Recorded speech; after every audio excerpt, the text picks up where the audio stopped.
Well, it's the Thursday edition of the George Show on 710 KNUS. It is August the 17th. No doubt about it. We're on the back half of the month. Some schools haven't started up yet, which I find hard to imagine. The boys now have been in school for a week. Jeffy, of course, on day 4. The weather here, again, I don't know how to describe this, but the long bolts that had been on Friday before and then disappeared yesterday, they're back again. Nobody apparently is very certain what's going on Friday because now it says few PMs 95. Today, mostly sunny, 93 degrees. I see 90s throughout the next predictable week. Lightning bolts coming out of the clouds on Saturday and Sunday for the afternoon stuff. That's what you can expect. So it's going to be hot out there. It was warm yesterday. Now, I did see a story on our friends at KMGH that says we missed the record high at DIA by 1 degree. Well, that tells me it's not a record high. That means it's been hotter elsewhere on the calendar. It just feels like it's been particularly hot over this. And maybe it's because of all the other stories, the stories about Arizona and Phoenix going, 100 million degrees for 30 days in a row or something like that. But it just seems like it's an incredibly hot summer so far. In terms of the goings on here, update, Trey's room has been appropriately set up. I've seen a couple pictures, not as many as I'd like, but I've seen a couple pictures, and it's obviously much better than anything Dad could have done. There's like cool lights at the top of the ceiling. There's some kind of, I want to say it's like a futon couch thing or something, but much better than the one I had back in the early 90s in college. But it looks fantastic. So I'm hoping to get up there. I had sent T a text last night saying, hey, would you like some company this weekend? Me and your brothers heading on up there because Amanda's flying out, I think, tomorrow. And I have no idea when. Still, I have no idea when she's leaving, but I think she's flying to the Middle East tomorrow. And I said, hey, would you want some company? And he texts back, he goes, I don't need it right now. And I was like, what? Oh, I'm ouch. Like, well, I thought me and your brothers, if you can sound weak on a text, I did. Yeah. And he texted back and said, well, I mean, you don't have to change your plans if you're going to come up here. And I'm like, well, I just don't want to, I don't want to geek up your mojo or whatever if you got something going on. And he's just like, no, what I seem very, I don't know how to describe it. I want to go up there and I want to see him and I want to believe it'll make a difference. But I can also feel from him that I kind of want to do this thing. You know what I mean? I kind of want to be up there. Yeah, I think you should go. I may be making it. You think I should go? Yeah, I'm just not. I can't. I don't know what to do. I think you should. And it doesn't have to be the whole day. What you do is what I would do is take him out to either lunch or dinner, and that's it. I want to come up, see your room. What do you like about campus? Pick either lunch or dinner. And because then he doesn't have to eat in the dorms or eat, in the apartment.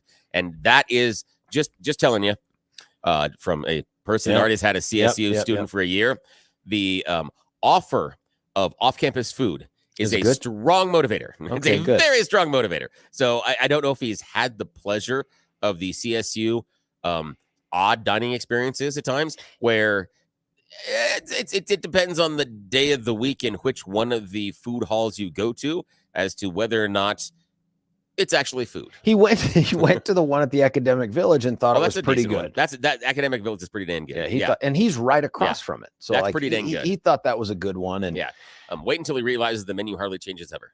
Yeah. Okay. Now listen, I had that experience in Iraq. I got super excited about the food variety on day one, and everybody else was just like, just pace yourself. Wait. Yeah. Right. Just wait. And then by week 2, I'm like, so this really is it, right? Yeah, like just these things. And they're like, yeah, this is it. It never changes. I'm like, oh my God.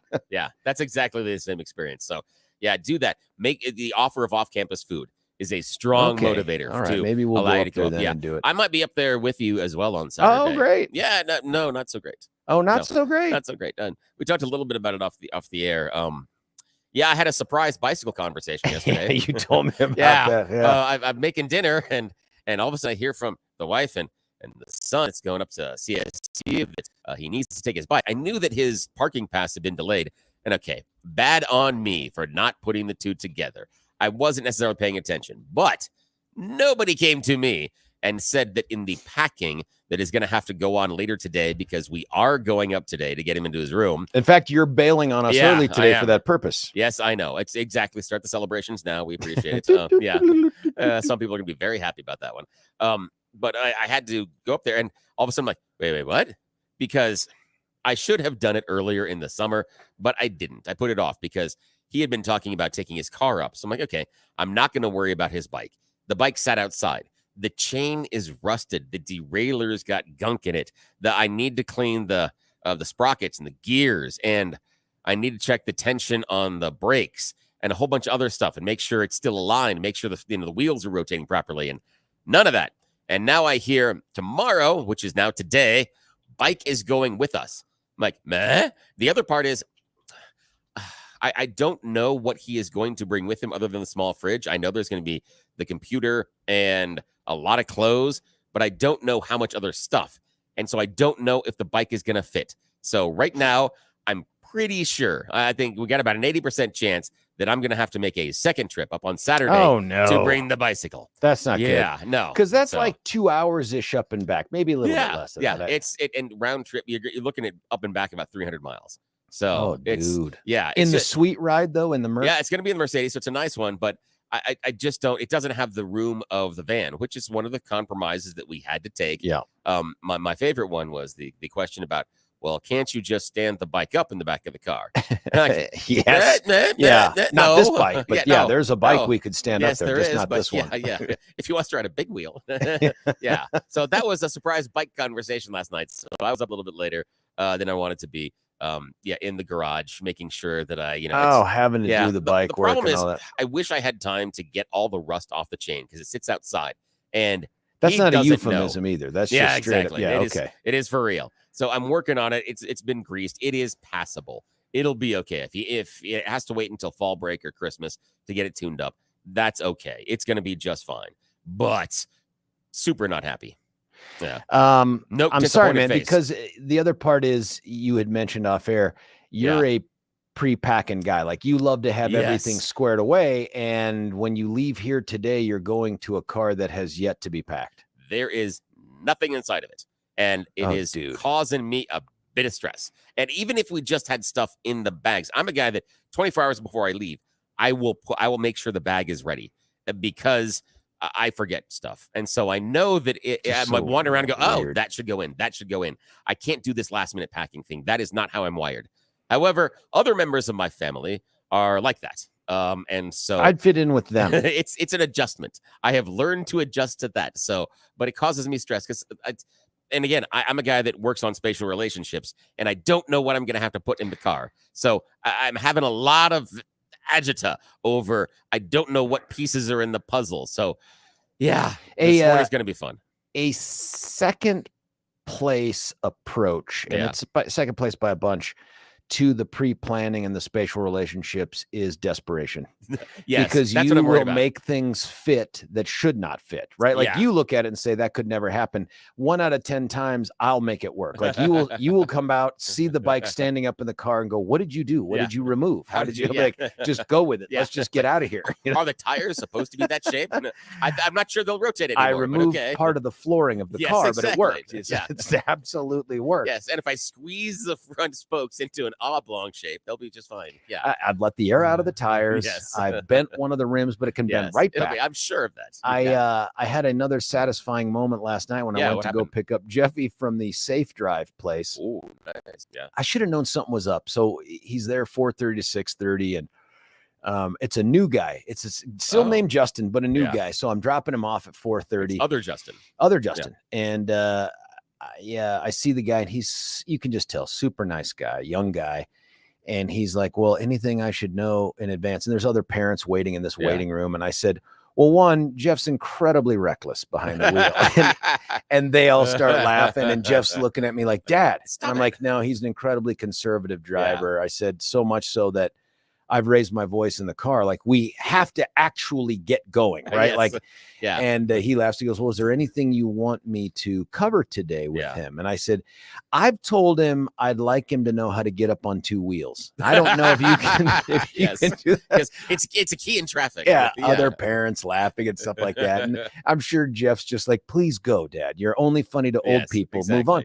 So I leave, I get Graham home, we do some stuff, and then I got to drive back. I mean, this only car out of 4 or 5 drivers at this point. It's just crazy. That is nuts. So we drive back to get him at 6:30. Then we're going to run to the store and buy some stuff for dinner.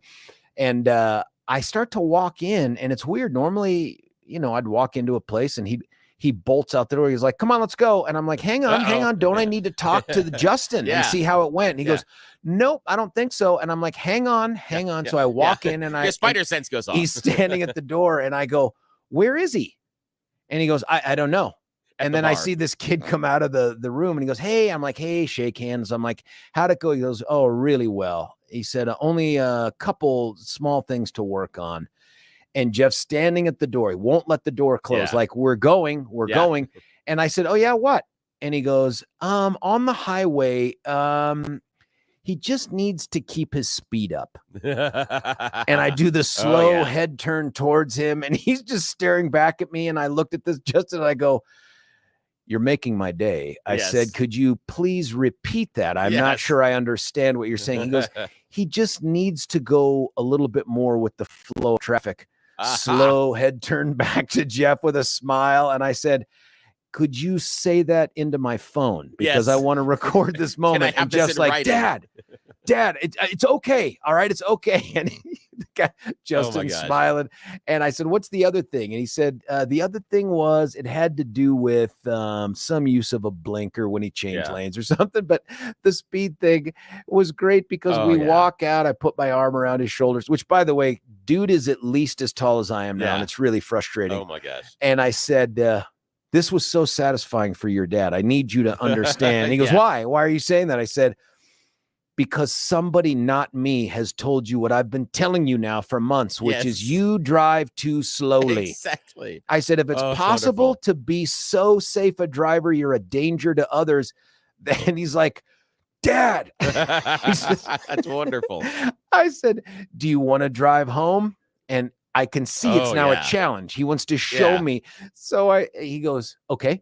So we get Graham in the back. Graham was in the passenger seat. I said, can Graham ride shotgun? He goes, no, you must ride shotgun. So we take off on there. We get on the I-25 at one point and he accelerates.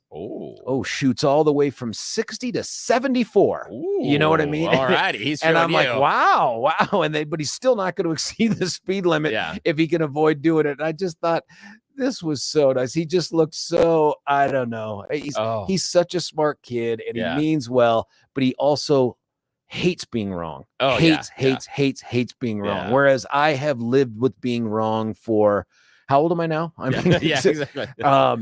It was just so satisfying. But he said he just needs to pick up his speed on the highway. It was like, that's wonderful. I can see now why Jeff was like, let's go. We're all done here. Let's go. Let's go. Nothing to see. It went great, Dad. Come on, let's go. I'm like, no. Daddy's got to talk to Justin. It's like, Daddy's been a parent long enough to know these signs. Oh, that is fantastic. I know the very first time taking the kids onto the highway, I think with the younger ones now, I have donned a crash helmet and assumed the crash position. You get down, you bend over like you're on a plane because things are not going to go well. Yeah, you get that in a doctor's office sometimes. Yeah, exactly. Yeah, it is awful. And I remember with one of them, they were getting onto the highway, and I am convinced, I'm like, and this is how I die. Because I'm like 40 is not acceptable. You cannot come up the on-ramp 40. It's not going to work out well. No. Yeah. And the other cars around you will start to take what they perceive to be evasive action. Yes. They don't adjust to your safe driving. They're like, what are you doing? You're supposed to be at 80 going around this curve. They look at it. They look at it as weakness, and they will cull you from the herd. Or they're worried that you're having a medical issue. And I got to get away from this guy. I'll bet you he slumped over the wheel. Exactly. Like my inclination is when I drive by, it's one of two things. And please forgive me. Oh yeah. It's somebody who is older than my dad. Yeah. or somebody who is looking for something in the glove box or in their bodies. I don't know. They're just like, what are you doing? Exactly. Is that cottage cheese there? What is that? Oh, no. Did you just realize I'm not wearing pants? Yeah, I mean, what's going on that you can't make the car go faster? Oh, geez. I love the one where, and I love this. And, and again, my mom's getting older, but the ones that you drive up there. This is Mom who's listening to the show. Yes, exactly. Okay, Mom, we love you. And you're driving up there and you can't see a head above the seat. And then you get close to it and you see these hands that are reaching up towards the top of the steering wheel. You're like, how are you seeing over the top of the dashboard? I am really worried about how you are navigating this 3,000-pound bit of metal at like 75. This is not going to go well. Yeah, that worries me when I see he's got one more, I think, driving thing on the 22nd. And what I don't remember is if they do a night driving one. Yeah. Which I don't know if they do that. It would be great. They took him up into the mountains, I guess, yesterday, which was good. Give him some mountain driving or something. I don't know how to avoid a mountain lion or something. I don't know what it is, but one more of those. And then August 30th can't get here fast enough. Man. Oh, yeah. And the scary thing is going to be when he realizes that he doesn't have to go that slow, because I had that one with my oldest daughter. Oh, really? So she used to be. Oh, she was frightened of driving, and she was speed limit, everything else. Huh. And then she'd been driving for about 3 months or so. And I was walking the dog with my oldest son, and we're at the green belt near the school. And all of a sudden, and again, we've had this car for a long time. I know this car. And all of a sudden I see this little black thing go, zoom. I'm like, that wasn't the speed limit. And Max laughs. He goes, nope, not at all. Guess she's learning. Wow. Yeah. I was like, wow. I want to believe Jeff will be less slow, but still safe, right? Like I want him to be that guy. And I was telling her, I'm like, listen, this car, you have to understand. And at first she was complaining about the car. I'm like, no. It's a 99 Civic. This is like driving a go-kart. If you know how the car handles, it is a blast. She's like, but I'm like, so no. You're begging her to go NASCAR. Yes. And now she's like, I love driving the car. I'm like, I told you. It is a really, really fun car to drive. If you know, stop doing it that fast. Yeah. I'm not sure where it goes from here. Jeff was driving a Grandma at one point. Says, I can't wait to drive. And I'm doing the math in my head and I'm like, that's so far away. And I'm like, wait a minute, he turns 14 in November. Oh, yeah. We're talking less than a year and a half before that cat is behind the wheel. And I'm like, I don't get it. I went to parent-teacher conferences 2 nights ago or whenever when Mom was up at CSU moving tea in. And I remember running into the principal who we've known forever since before he was the principal, Chris Cook, great guy, really great principal. And I said, I think this might be my last one of these. I mean, maybe there's one in the spring, but I'm like, that unfathomable. And he's like, yeah, he remembers Amanda. He's like, how long ago was Amanda here? And I'm like, 7 years. And he's like, oh my God. I'm like, I know, dude. I'm living this. Like, I don't know what it'll be like to drive by these schools and not feel some sense of ownership in them. Do you know what I mean? Like, oh, absolutely. We were involved in the elementary school near our house for a decade. And the kids, obviously, because Gwen is now freshman in high school. So it's been a number of years since we've been there. And the very first day of their school earlier this week, I happened to be walking the dog at the evening because we do it and in the afternoon, and we'll do it when I get home in the morning, and then I do it again in the evening. And so in the evening, one of the teachers is pulling out of the parking lot, and she recognized me. She goes, hey, how's it going, etc. We start talking. And she starts asking about the kids, and they're like, wait, they're how old? How old are they? I know, man. They were shocked. And I'm getting the pressure from Gwen because she's already 14. More kids. So she is talking. No. Oh, God, no. And medically not possible anymore, I think. Yeah. But miracles, my friend. Miracles. No, please. Not that kind of miracle. Bread, I need the fish. No. I don't know if you read that story. How about lottery winnings? I need that miracle. Boom. Yes. She's really pushing about, well, when can I start my driving school? When can I do this? Because she's seen the freedom that her sister has. And the funny thing is she wants to, when her sister's going somewhere, going out with friends, she wants to go with sister because she knows getting out of the house and she understands the freedom. So that's going to be very dangerous. She's already pushing it. And she had twice now, not once, but twice, has come up and go, so what kind of car do you think I'm going to be driving? Like, oh, my Lord. That. I mean, okay, I am looking casually right now because that's kind of my thing, but that scares me. That really scares me. But we're going to start here in a couple of months. She's going to start the driving school stuff because she'll turn 15. Yeah, in August. Oh, my good. Oh, crap. I just realized it's next month. That's right. Oh, she's going Ow. to start driving next month? Well, no, she turns 15 next month. So then that's it. a couple months after that, yeah, she's going to start her. Yeah, so it'll be by Is December. it right at 15 you can start driving? The law guy should know. I don't. According to her, she could be doing it now, and I disagree, so I don't care. Yeah. So I'm like, nope, don't care about that. Yeah, she said, but at 14 and a half, you can, nope, don't care. Stop the sentence. No. No. My brother's entry into the world of drivers was delayed by his decision to pierce his ear at the time. And my dad, who's a very soft-spoken dude, earlier when he was a younger man, had a little bit more of a flair and a temper, but it worked its way out. And I remember him saying, don't do it. Yeah. And Eric was like, I'm doing it. And my dad was like, okay. And so then Eric shows up, is like, hey, when can we go? He's like, we're not going to get anything. And he's like, wait, what?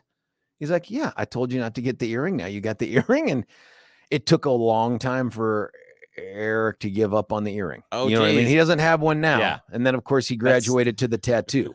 Oh my gosh. Now, okay, this is interesting. The different dynamic between the two of us, because I am still in trouble with my mom because of the earring. Yes, still, and it's decades later, and it's not my earring. What? Not my earring. The story is that so for a high school graduation present, we got tickets and a trip to Woodstock 99 for my younger brother. So he and I went out to Woodstock 99, the one where they burn everything. Yeah, we were there. Luckily enough, we both had radio. He was actually working in radio at that time as well. Okay. And so we used our connections, and we had backstage passes and much other stuff. So we didn't have to run around with the the unwashed masses and use the usual toilets and stuff like that. Yeah. We had the backstage stuff where it was air conditioned and they had craft services. Oh, come on. We hung out with one of my favorite stories. I hung out with the lead singer of Seven Dust, and he had just had a baby too. And my youngest one was at home. Max was at home. And so everyone else is like, rock, rock, rock. And we're like, have you tried this? Do you know about the diaper wipe warmer? And what about burping? And how about what formula you're using? And so it was this whole parenting thing with this rock star. We had dinner together and just talked. Oh, that's kind of cool. It was super cool. One of my favorite backstage memories. But while we're there, my brother's talking to me and he's like, maybe, and he's been thinking about getting a piercing and he just graduated high school. And I'm like, hell yeah. And he's like, really? I'm like, yeah. And he's like, what? And I'm like, no. If you want to do the piercing, do it here, because now you have a story behind the piercing. You're not going to the mall. That's dumb. You got pierced at Woodstock. And he's like, all right, let's do this. Comes home with an earring. Get a call from my parents. Oh, I get it. How come he has an earring? Yeah. Because Woodstock? Wait, and they're like, it seemed like such an easy answer at the time. Yes, exactly. And they were like, no.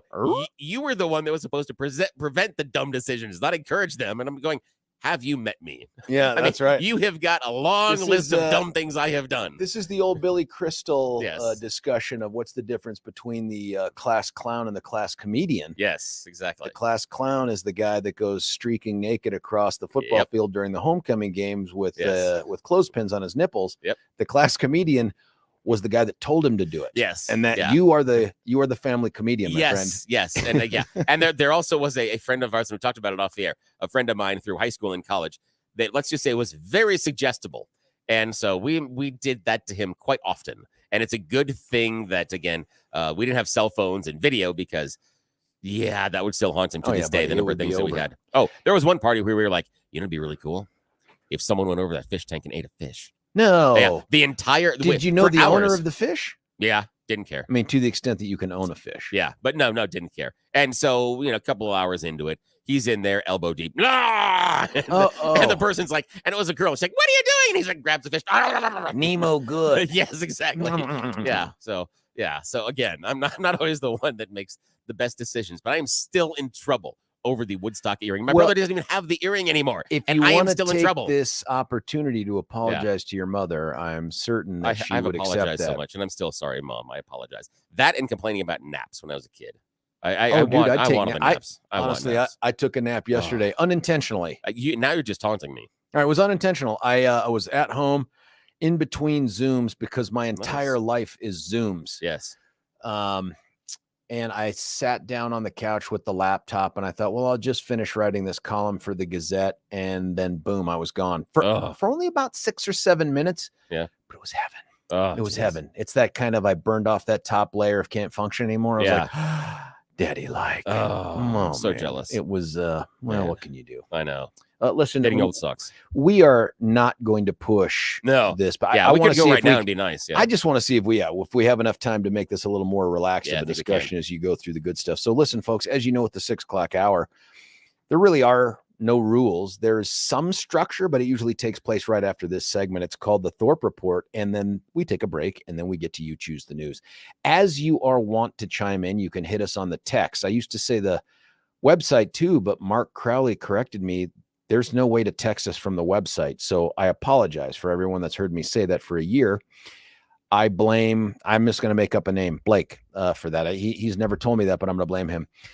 Someone just texted in, Billy should do stand-up. Billy just laughed out loud, and he's not wearing pants. That's just what I've been told. Listen, we're going to cut away for a break. When we come back, it's going to be the Thorpe Report, followed by You Choose the News. Stick around. George Brauchler, 710 KNUS. Why should you buy your next vehicle at Castle Rock Chrysler, Dodge, Jeep, and Ram? We make car shopping easy. We have a huge inventory of new and pre-owned vehicles. We can even custom order. We make it easy. Easy financing, friendly staff. And when it comes to quality service, our expert technicians keep your vehicle in top shape. Visit us today off of Highway 25 and Plum Creek, or shop online at castlerockcdjr.com. Castle Rock Chrysler, Dodge, Jeep, and Ram. Car shopping made easy. Why should you buy your... Want to take your favorite radio station wherever you go? Well, now there's an app for that. No matter where you are, stream your favorite shows. Tap the app to listen to podcasts. Talk back to your favorite local hosts. At the tone, leave a message. Call the show. Set your alarm. Enter contests and win prizes. All in the palm of your hand. Available now for iOS and Android devices in the App Store or Google Play. And best of all, it's free. Download today. Imagine the lifelong impact of a journey to the Holy Land, surrounded by like-minded travelers. Picture yourself stepping foot in iconic locations right out of history. With nationally syndicated radio hosts Dennis Prager and Mike Gallagher, you'll gain first-hand understanding of the spiritual and political importance of this vital region. Hi, it's Mike Gallagher here. I hope you'll join Dennis Prager and me on an amazing journey through Israel in October 2023. Discover Israel's vibrant culture and why this nation is such a strategic partner for the United States. Join Dennis Prager and Mike Gallagher on this life-enriching Israel tour, October 25th through November 3rd, 2023. For more information, call 855-565-5519 or visit standwithisraeltour.com.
George Brauchler back with you here, 710 KNUS. It's the Thursday show. This time tomorrow we'll be sliding right into the weekend. But for now, let's get caught up on the good stuff. Well, not the super good stuff. That's the You Choose the News. This is just the good stuff like it's legitimate news. It's called the Thorpe Report. William? Good stuff. You're setting a high bar here. Well, and by good, I mean it's usually all horrific news, but it's legitimate. Yeah, we don't have as much horrific stuff today, but today we got another hot day for you in store. Highs likely not going to break any records. Watch for brief scattered evening thunderstorms and showers, mostly across central to western portions of Colorado. Across Denver Metro, can't rule out a stray brief storm, likely stay mostly dry. Watch for gusty winds around 10 to 30 miles per hour. Weekend hot weather sticking around. Highs climbing into the middle and 90s each day. Slight storm chances on tomorrow and Saturday. Several downtown Denver business owners say the inescapable problem of homelessness isn't improving, and if it doesn't, they're not going to have a choice but to close down the business. Owners of the Triangle Bar, the British Bulldog, and the Cheese Meat Board all spoke to our friends at British KMGH. Bulldog? Yeah. I've been to that one. I know. I've been there a lot. They do lots of soccer stuff. Really cool. They spoke to KMGH yesterday, and they were reporting a decline in sales due to encampments near their businesses. Sales for both the British Bulldog and the Triangle Bar are down 40% since a Firestone Tires closed 3 months ago. Why is that important? Does Firestone Tires drive so much foot traffic? No, but because it's closed, the homeless have cut open the fences and have now started living there. They wander in and out of the businesses. They accost the people coming in. Even while Denver 7 was doing the story, they had a guy walk into the Cheese Meat Board and get mad at the customer, get mad at the guy behind the counter because they didn't have any free food for him. Like, what the hell's happening in Denver? Yeah, he was sitting there saying, what about these cookies on the counter? If they're on the counter, they must be samples. No, they're displayed. Yeah, that's right. Have you ever been in a place like this before? Exactly. So it's fun. I'm concerned, man. I'm super concerned. Too. Like, this is the kind of thing that we're seeing in Portland and Seattle. Yeah, exactly. And San Francisco. Yeah. And now it's coming here. Yep. And you know who else is super concerned? Denver Mayor Mike Johnston. Yesterday, he announced a team that is going to request proposals from community partners and nonprofit organizations to aid in his plan to house 1,000 people by the end of this year. He said he's announcing the formal acquisition of the Stay Inn Hotel in Central Park, a second hotel that would add around 100 units to top the nearly 200 units that would be available at the Best Western. Can you imagine the potential for criminal conduct there? Yeah. I mean, this is fish in a barrel stuff. Yeah, it is. But it's also escape from New York stuff. Like, it is. And the other part is that, we do know that many times those that are homeless have substance abuse problems. Or mental health or both. Yep. And so when you put them all together in a hotel for the drug dealers, that's like just going to the mall. They're just going to run down every single aisle. It's like a safe injection site. Yes, which no one would ever advocate. Oh, nope, never mind. And that's worked out super well. And no, never mind, Van City. Yeah, exactly. So we'll see what happens there. Also, 27 victims of sex trafficking were recovered in Colorado as a result of a recent operation to combat human trafficking nationwide. Finally, some good news. FBI, Denver Child Exploitation and Human Trafficking Task Force, and did the annual campaign, and they called it Operation Cross Country. We've done it every year. It is fantastic. And they did a great job this time. They got 8 juveniles, 19 adults, victims of sex trafficking in our state. 14 other children were found. 5 traffickers were arrested, and 8 other traffickers identified as subjects for more investigation. Fan-freaking-tastic. Yeah, let's be clear, too. They're so good at this here in Colorado. We actually end up rescuing more people than this same operation. It's done across the country. That's why it's called, than Los Angeles. Wow. And so some folks are like, we have a bigger problem than Los Angeles. It's like, no, we're better at this than Los Angeles. We are better. We do it really well. Also, we got a man that's facing numerous charges including assault after he hit another person with his vehicle and then drove away. He failed to stop for officers who attempted a traffic stop. It was around 9:20 Tuesday evening. It was the 9400 block of Rose Court, a crash involving a vehicle and a pedestrian. Suspect was later identified as 41-year-old Diego Ramon. He was seen driving away from the scene. They tried to pull him over using emergency lights and sirens, but he said, "Nah, catch you later, coppers." He then was told he was under arrest for, later on. He was returning back to the crash scene. Once at the crash scene, they stopped him, told him he was under arrest. He refused to get out of the vehicle or listen to officer commands, and again, promptly drove away again, a second time. They pursued him. Eventually, he crashed in the area of 84th Avenue and I-25, and that's when they took him into custody. So I love the fact that he returned to the scene and refused to stop a second time. Surprise. Also, a story we've been talking about off air, and I did just in your email send you the lawsuit on this Yeah, one. yeah, you did. Interesting. Yeah, the Archdiocese of Denver and 2 parishes filed a lawsuit yesterday claiming provider requirements in the state's universal preschool program violates their First Amendment rights. The lawsuit names, people in the Department of Education. Okay, whatever. But the important part is in order to become part of the program and receive state funding, preschool providers must allow the state's anti-discrimination policy and accept any applicant without regard to a student's or family's religion, sexual orientation, or gender identity. St. Mary's Catholic Parish in Littleton and St. Bernadette's Catholic Parish in Lakewood, along with the Archdiocese, say this violates the exercise clause of their First Amendment rights. The lawsuit says enrollment has dropped at St. Mary's, and families have said it's because they do not participate in universal preschool. That's why they're not taking their kids there.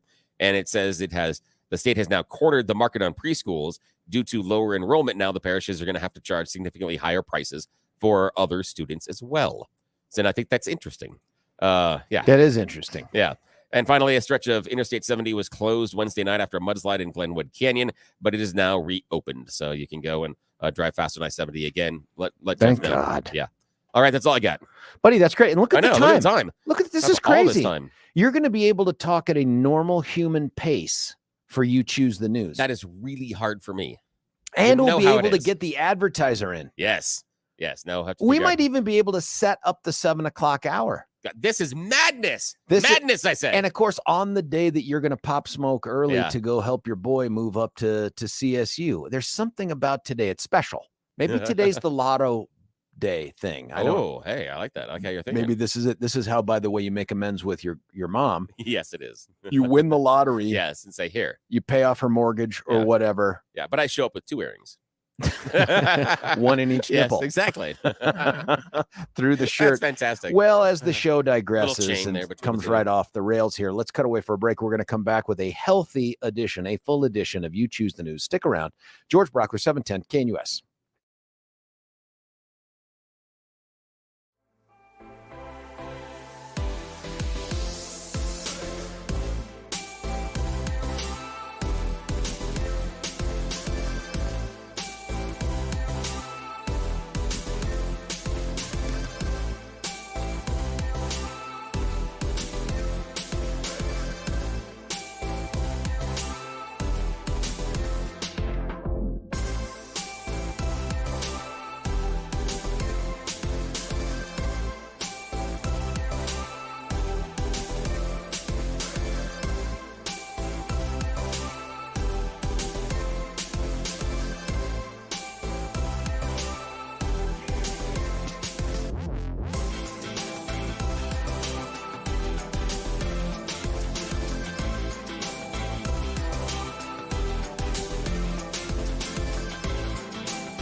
Hey-o, George Brauchler back with you here, 710 KNUS. I think we've got plenty of time, maybe time and then some, to do the best part of the show. It's called You Choose the News. William? Yes, sir. But somehow I will manage to screw this up royally. I hope Just so. wait and see. Alrighty, it is time for everybody's favorite fake radio news game show, You Choose the News. Yes, we have scoured the interwebs for dumb stories about us humans, giving them really, really stupid headlines to play this fake radio news game. Why? Because for some odd reason, people keep paying us. In fact, we have a wonderful sponsor today. George and I will be able to split the $5 in just a few minutes. I know. Oh, man. McDonald's is going to taste so good today. All righty. Here are your headlines today, sir. Headline number 1, only following their example. Headline number 2, learning to fly. Headline number 3, you're fired forever. And headline number 4, better than Britney. All righty. Your headlines, once again, sir, are only following their example. Learning to fly, you're fired forever, and better than Britney. Choose wisely. Can anyone be better than Britney? I don't know if anybody can, but you may have heard the recent story that Britney's marriage is coming apart after only 14 months. But wait, a young couple is doing her one better. Ais Reeves, 27, and Darren Martin, 24, were married in 2021, but they still have not met. What? Yes, they still have not met. They became a couple during lockdown in July of 2020. How do you become a couple without the touchy part? Just wait and see. Now, what happened is they had met in a Facebook group when the COVID lockdown happens. Miss Reeves lives in lovely old England, while Mr. Martin lives here. Now, they talk to each other almost every day through Zoom and other social media apps. In fact, they began eventually speaking daily on the phone, despite the time difference. In fact, Miss Reeves even altered her daily schedule and her sleep schedule in order to be on the exact same schedule as Mr. Martin because she was in love. So it was a burgeoning romance, and then they found out maybe we could come and meet. Well, Miss Reeves tried to come over here to the U.S., but there was a COVID lockdown, and she was turned away by U.S. immigration. But that does not stop true love. You know how that works. So Darren proposed in May of 2021 via FaceTime. And they actually got married in August of 2021 on a Zoom call. Oh. How can that be legal? Well, actually, our very own U.S. state of Utah had changed their rules at the time and said that you can legally get married virtually through the Zoom. So that's exactly what they did. Evidently, parents were there. Everybody approved of the relationship, but it quickly fell apart. So they got married in May, but by December of the very same year, the relationship had broken off. And Miss Reeves had filed for divorce. Oh, now through Zoom. Yes. Problem is, how do we get it? Now, she didn't want to just get a divorce. She wanted an annulment. So she appealed to local officials in the Anglican Church about we need to have an annulment. We need to be able to have this thing taken away. And she recently got it under what reason did she get the annulment? Never touchy-touchied. Exactly. I knew it. Non-consummation. I love the fact, though, that she said, looking back, it feels like this relationship really wasn't real because I never met him in real life. Really? That is surprising. And she said, I definitely learned not to rush into things. I would not get into something serious without meeting them now. Well, at least we all have learned something, Miss Reeves. They're in their 20s, and they decided, I've never met you, but yes, I want to be married. Hey, that's a good first story, my friend. It is. Thank you. All righty. Only following their example, learning to fly, or you're fired forever. I'm a big Foo Fighters fan, so learning to fly. Hey, I like you catch the reference there. Part of the inspiration for that song, Learning to Fly, was because Dave Grohl has a lifelong inspiration to become a pilot. Really? Yeah, it's a subtext in what's going on. Still hasn't done it, though. No, still hasn't. How much money and free time do you need to have? I don't know. He could buy a fleet of planes. I know. All righty. So an airline pilot was navigating the plane from Miami to Chile, 271 passengers aboard. They were part of the way through when all of a sudden, just like in the movie Airplane, the stewardess had to get on and go, hey, does anyone know how to fly a plane? Why? Oh, hello. Captain Ivan Andur began feeling unwell several hours into the airline flight, so he felt he had to go to the bathroom. Well, that's where he collapsed, had a cardiac arrest, and died. What? Yes. What airline is this? I I didn't say. Yvonne? Probably good. Yeah, I don't know. It does not say in the story, which is probably very Drago smart. Airlines. Yeah, so they took a 30 minutes diversion over to Panama City. They did not actually have the right or enough equipment on board to even revive him. So by the time they got him off the plane, he was dead. Yeah, very, very, very dead. My good Lord. Yeah. So he passed away. But hey, what about the other 271 passengers Or that were already into co-pilot. Chile? I don't know. But so the idea being that they were delayed for about a day, and everyone then left Panama City and continued back to Chile. So a happy ending? I don't know. I guess. Yeah. But Was again, this like the Gran Turismo thing? Dude learn to fly on a exactly. video game? Oh, yeah, on the plane. Yeah. I've done Flight Simulator several times. Yeah, that's right. I've only And I crashed, slept in a 3 Best times. Western. Yes, exactly. Bam. All righty. Final choice this morning, sir. Only following their example, or you are fired forever. You're fired forever. You are fired forever. We are traveling to Arlington, Texas for this one. Yes, the Home of the owner, Rangers. The owner of an Arlington business is now under investigation after recently firing one of his employees. It was around 2:15 in the afternoon. Police received a 911 call from Javier Ariondo. The 42-year-old man owns a business in the 900 block of West Division Street, as if you know where that is. But he was requesting assistance with an employee that he had just fired. The employee was not leaving the store. That's serious. However, while officers were en route, reports of shots fired. Yes, when officers arrived at Division Street, they found the 46-year-old employee lying unresponsive inside the business with several holes in him that he did not have when he showed up to work that day. That doesn't sound healthy. No, he was pronounced dead at the scene. Here's the odd thing. It looks like, based on the timeline, just minutes after placing the 911 call, Ariondo pulled out a handgun and fired multiple times at the employee, killing him. Ariondo had also asked other employees to leave the building before firing this one gentleman, so nobody else was inside the building at the time of the shooting. I don't want witnesses, or is it for safety? I don't know, but it might seem that maybe he had something planned. That maybe I don't want to have witnesses around, or maybe I don't want to accidentally shoot somebody else that I might need to show up tomorrow. So, very weird. He is now facing obvious charges of the murders. So, yeah, that's going to be a lot of fun. That doesn't that really seem, sucks. It seems premeditated, I'm guessing. I don't know if there's enough evidence of that. Yeah, but, it does. It does seem like there's at least a question of premeditation. Like, and please stand on this plastic. Yeah, that's another one. Yeah. You see that big X over there? Can you just, because the safe in the Yeah, I saw that in Lethal Weapon 2. Exactly. Remodeling the office. Yeah. And speaking of bad decisions, Whee! yes, that is it. That is the end of today's You Choose the News. As always, George is our winner, and yeah, I'm just a giant loser. But today we are proudly sponsored by a new book by DJ Swaggums, The Flying Car and Other BS We Use to Fool the Pores. Yes, how to craft a believable narrative to make the pores believe one day they will be just like you. As if. Yeah, how to choose the right fantasy they will believe that will change their life, but there's really just going to be cool toys for you. Things like privatized Social Security. Yes, yachts, they're really not that cool, and only CEOs deserve a raise. Yes, conning them so that you have all the monies just to make your life better, because what do they know? DJ Swaggums, Flying Cars and Other BS We Use to Fool the Pores. 20% off today if you mention the show. Operators are standing by. It is back to you, sir. Well, Billy, thank you. And that was a very comfortable ending. We didn't have to rush through it. Stick around. We'll be back with something cool about Charlie Kirk, 710 KNUS.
George Brauchler back with you here. It's 7 a.m. That leaves us just the 3 hours to have a whole bunch of different conversations about things that are going on, some of them local, some of them national.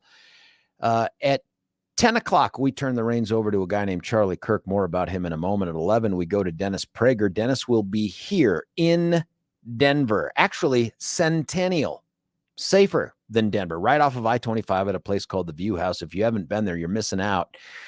He's going to be here on August the 30th for the third annual Dennis Prager Cigar Night. And guess what? You get to be a part of it. All you have to do is go to the 710knus.com website, click on the big banner, and get yourself some tickets. And for those tickets, not only do you get the intimate sit-down opportunity to listen to Dennis talk about some stuff you might have heard on the radio, but some stuff you haven't, maybe even ask some questions. I keep throwing in the idea of a hug. I think more and more the powers that be here at the station realize that's really probably not going to happen unless it's a hug with Stefan. So I'm going to offer up a hug with Stefan comes with the ticket, as well as a premium cigar. You might get some COVID. The first from Stefan, not from the event. Your first drink for free. There's a carving station. It's either meat, wood, or soap, and we're narrowing that down right now through investigation online. And then also you get to have the hors d'oeuvres and all the other just good camaraderie, companionship type stuff with your fellow 710 listeners. I imagine I'm going to see a bunch of you that I see at these other events. I'm looking forward to that. I love seeing the listeners. They've threatened to have me play really an unnecessarily large role in this, at least in terms of some stage presence, doing some introductions and stuff like that. That's a mistake, honestly, especially if I get some liquor in me early. It could go really wrong really quickly. So I apologize in advance for what you may witness. What's that? Or it could go oh so right. Or it could go oh so right. It's really depending upon what you see.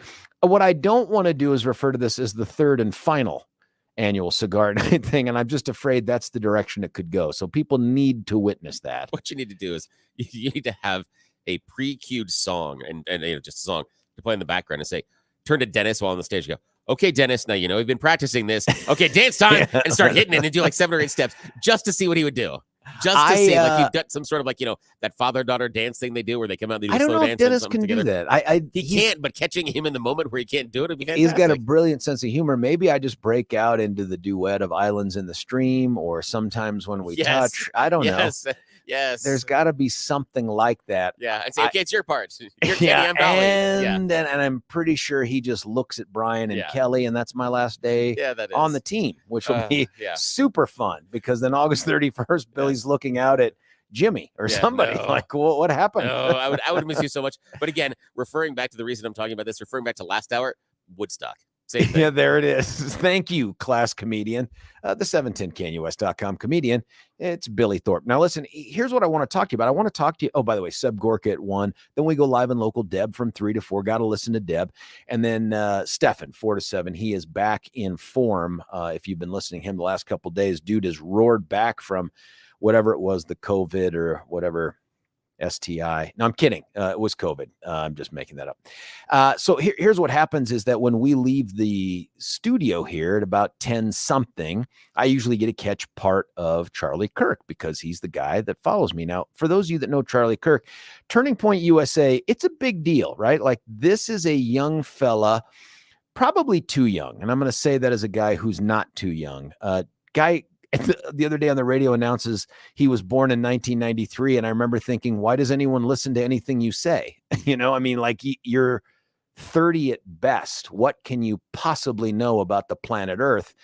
And then I thought, you know what? That's ageist on my part. Accurate, but ageist. Nonetheless, I listen to Charlie when I'm driving out of here. And the other day I heard something, and there's a growing theme here with Charlie and others. And again, I want to be very gentle about this, because it's a conversation I want to have with you, but it concerns me the direction that some of us are going here with our rhetoric. And that is, increasingly, we are abandoning what I perceive to be the conservative principles that have defined us, at least since I became politically mature, in exchange for just the pursuit of pure power. And what I mean by that, and we've talked about some of these issues here, is that it feels more and more like we are driven less by our principles are correct than we're going to get you sucker, or like this constant drumbeat of this election will determine the fate of the planet Earth. Like if we don't win this election, America will disappear off of the face of the earth. We'll all be in chains. It'll be a scene out of 1984 if we just don't pull this off. And now the people who live next door to us, who voted for Biden and Obama, who we think are just completely wrong politically, now they're not just wrong politically, they're actually traitors. And they're our enemies. They're Marxists. And they're at their core, they're about destroying what America stands for. And by God, this is a war. And I've heard Charlie say this now a few times. It's here, whether you like it or not. And you must choose sides. And you can't sit on the sidelines. And the rhetoric has become such a fever pitch. And it's not just him. I mean, it's Mark, it's the other, all these big time, super smarter than me guys that are out there. And they talk in terms of working us up into this fever pitch of them and us, and we must get them. And I understand it from the standpoint of victory at the polls, okay? But along the way, we're starting to have conversations that are destructive long-term of the institutions we rely upon for the stability of the country, for us to continue to move forward.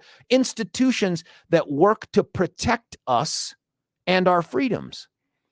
And so in light of Fani Willis, again, I still don't know how to pronounce the name, but nonetheless, the district attorney out of Fulton County, Atlanta, Georgia, who has this very broad, sweeping indictment of 19 people, including Donald Trump. I mean, this may be the biggest prosecution in the history of the country on a lot of levels.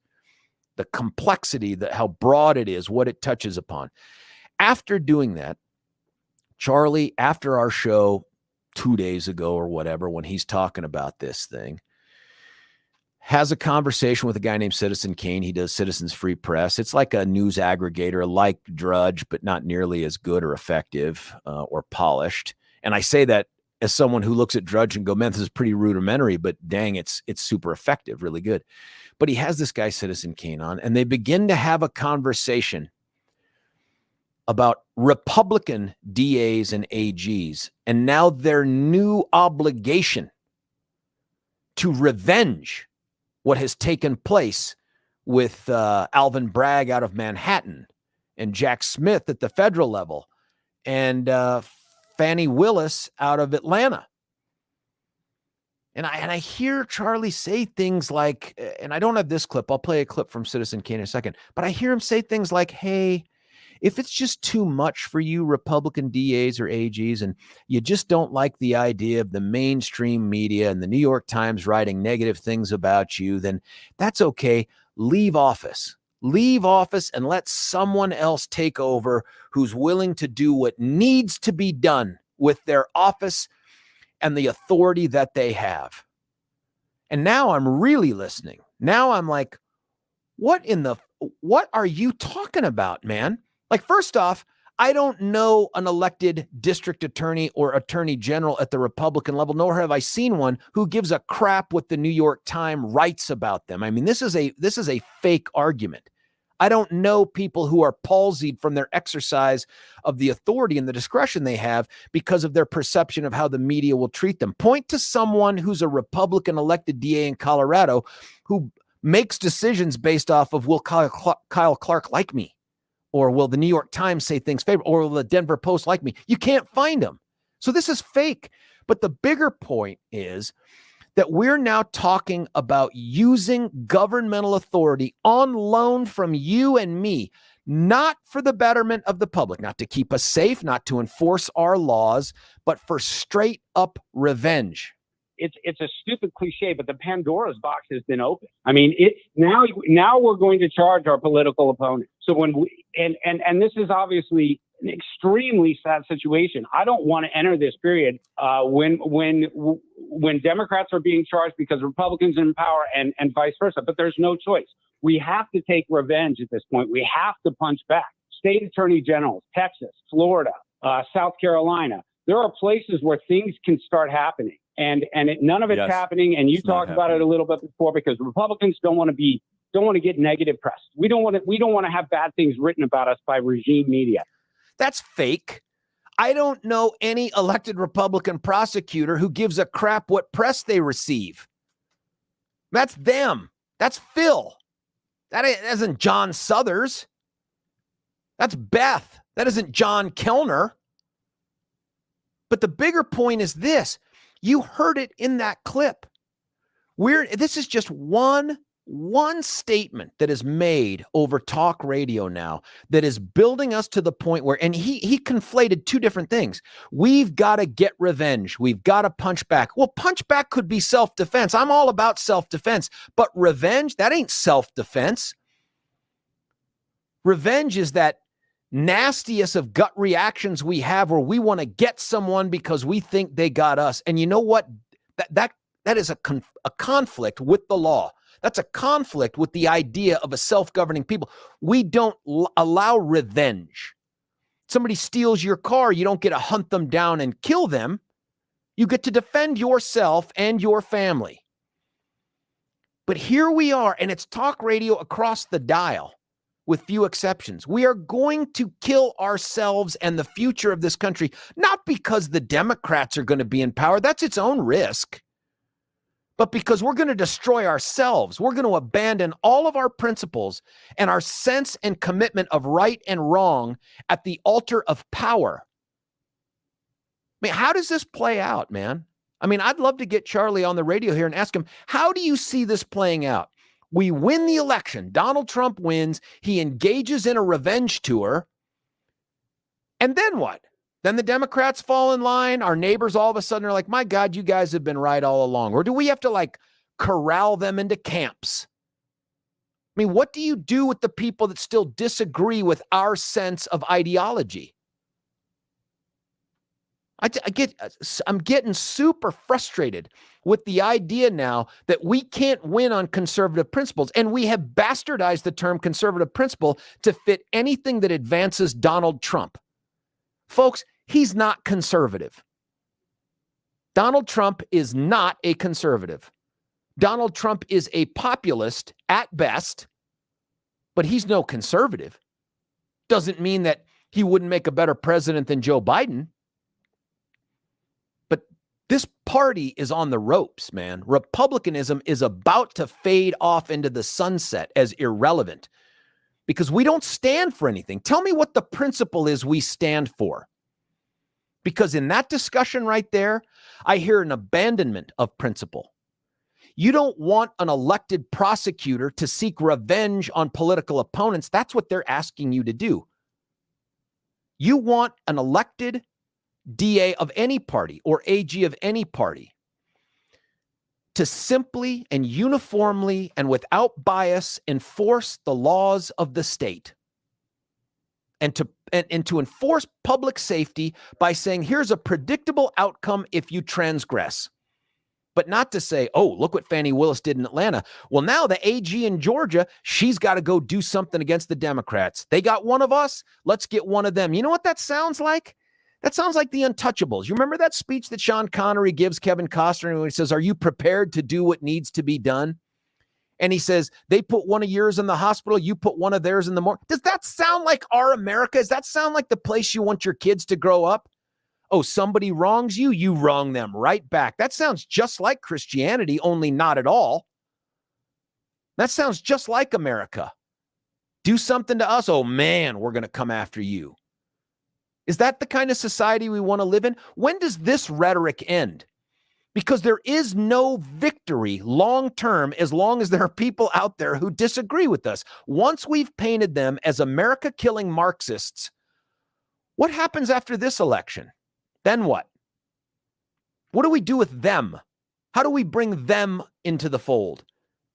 Or is it now their turn to take up arms against us. And I mean real arms, because that's what I hear people saying. It's a civil war, George. It's going to be a civil war. Well, screw you. I don't want a civil war. This doesn't call for a civil war. I don't understand. I don't understand how we have so quickly abandoned our principles for the sake of pure power. And that's all this is, folks, pure power. You know who else talked in terms of revenge politically? Fascists. Mussolini. Hitler. Revenge. Revenge against the Jews. Revenge against the Christians. Revenge. It doesn't matter. It's all revenge, revenge, revenge. All of that is about power, not about principle. It's not I mean, what American ideal are we standing up for when we say use prosecution authority to get revenge on your political opponents? Man, I don't know. I don't know what the hell's going on here, but it concerns me. What is the future of America if Citizen Kane and Charlie Kirk and Mark and the rest of them are right? That this is an all-out war. How does that war end? You think the other side's just going to say, well, you won at the ballot box, fair and square election. I guess we'll just think like you now.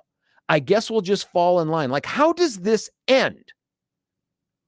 You agree with Citizen Kane and Chuck Kirk? You agree that it's now time for prosecutors, Republican prosecutors, to seek revenge on our political opponents or to leave office, because that's what's demanded by the moments that we're in right now. Is that you? I'd love to hear from you, man. Phone lines are full right now, and I promise you we'll get to the calls. Joe, Kyle, Brian, everybody else. Texts are starting to come in. 303-696-1971 remains the number. We're going to have this conversation because, folks, I agree with Charlie and Citizen Kane and Mark and the others in this way. This is existential, but not in the way that they describe it. I'm not looking to roll over and play dead, but I am not going to sacrifice the principles that long-term guarantee the stability of America at the altar of, well, we need power right now. We so disagree with what's going on, and it's such an existential threat. We must abandon all of our principles. Not here. Not me. 303-696-1971. When we come back, the calls, the text. George Brauchler, 710 KNUS. Want to take your favorite radio station wherever you go? Well, now there's an app for that. No matter where you are, stream your favorite shows. Tap the app to listen to podcasts. Talk back to your favorite local hosts. At the tone, leave a message. Call the show. Set your alarm. Enter contests and win prizes. All in the palm of your hand. Available now for iOS and Android devices in the App Store or Google Play. And best of all, it's free. Download today.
there's no choice. We have to take revenge at this point. We have to punch back. State attorney generals, Texas, Florida, South Carolina, there are places where things can start happening. There are places where revenge can start happening. And that's in response to the indictment of Donald Trump and 18 others on 41 counts by Fannie Willis out of Fulton County. This is not brand new. It's just an extension of an ongoing conversation that if you listen to the last segment, maybe a little intense on this issue. I want to read you a couple texts. We'll get to Joe, Kyle, Brian, and everybody else here. Here's one. Get in the dirt, George. Republican ballot harvesting, counting same ballots 4 or 5 times. Good to nursing home. I think you probably mean go to nursing homes or something like that. Here's another one. This is from our buddy Joan. It's very difficult to take you seriously when on Monday you're talking about Republicans modifying principles about abortion. And on Thursday, you're ranting about people abandoning principles about Soros, DA, and not righting the wrongs. Well, a couple thoughts, Joan. One, in no way was I saying abandon your principles about pro-life. I'm just saying, is it better to be pro-life and out of power, or to have been as pro-life as is politically possible while being in power? That was the question in the conversation we had. But by the way, righting the wrongs, that feels a lot like the language of revenge. That's the justification for revenge. I'm just righting a wrong. I was wronged, and now I have to wrong them back in order to right it. That's just how it goes. Another one, George, amen. You've hit the nail on the head. I think this is what exhausts me. The conservatives I hear have abandoned me and many like me with their get them back rhetoric. Another, conservatives tolerate other perspectives. Dems don't.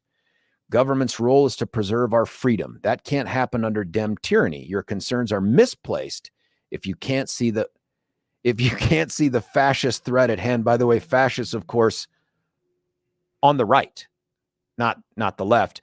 And by the way, everything you say can be correct about government's roles to preserve our freedom. And the Dem, you can think all those things. How does that mean you get to use government power for political revenge and that becomes our principle? What's the principle being espoused here? 303-696-1971 is our number. Joe from Arvada, you're on 710, sir. What do you think? Well, I'd like to start with a quote. We should seek by all means in our power to avoid war, by analyzing possible causes, by trying to remove them, by discussion in a spirit of collaboration and goodwill. Any ideas? I don't understand what you're doing, Joe, but get to the point. Neville Chamberlain. Okay. The reason I bring it up is you mentioned that we can't become an America seeking to kill Marxists.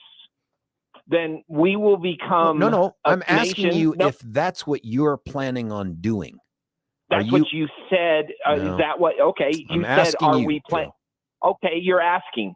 Yeah. Well, I ask you then, would you like to become a nation of Marxists killing Americans? Yeah, no, but I'll say this too, and I appreciate the Neville Chamberlain quote. That applies if you think the other side is Hitler and the Nazis, right? Is that how you see, or is that how you see the Democrats, as Hitler and Nazis? I think it's maybe worse, and I'll tell you worse why. Than the Nazis, worse than putting people in ovens based on their religion. Let me explain why. Because we already have the premier world's power military might. And if the Nazis had control of that military might, they would have squashed their enemies instantly, really.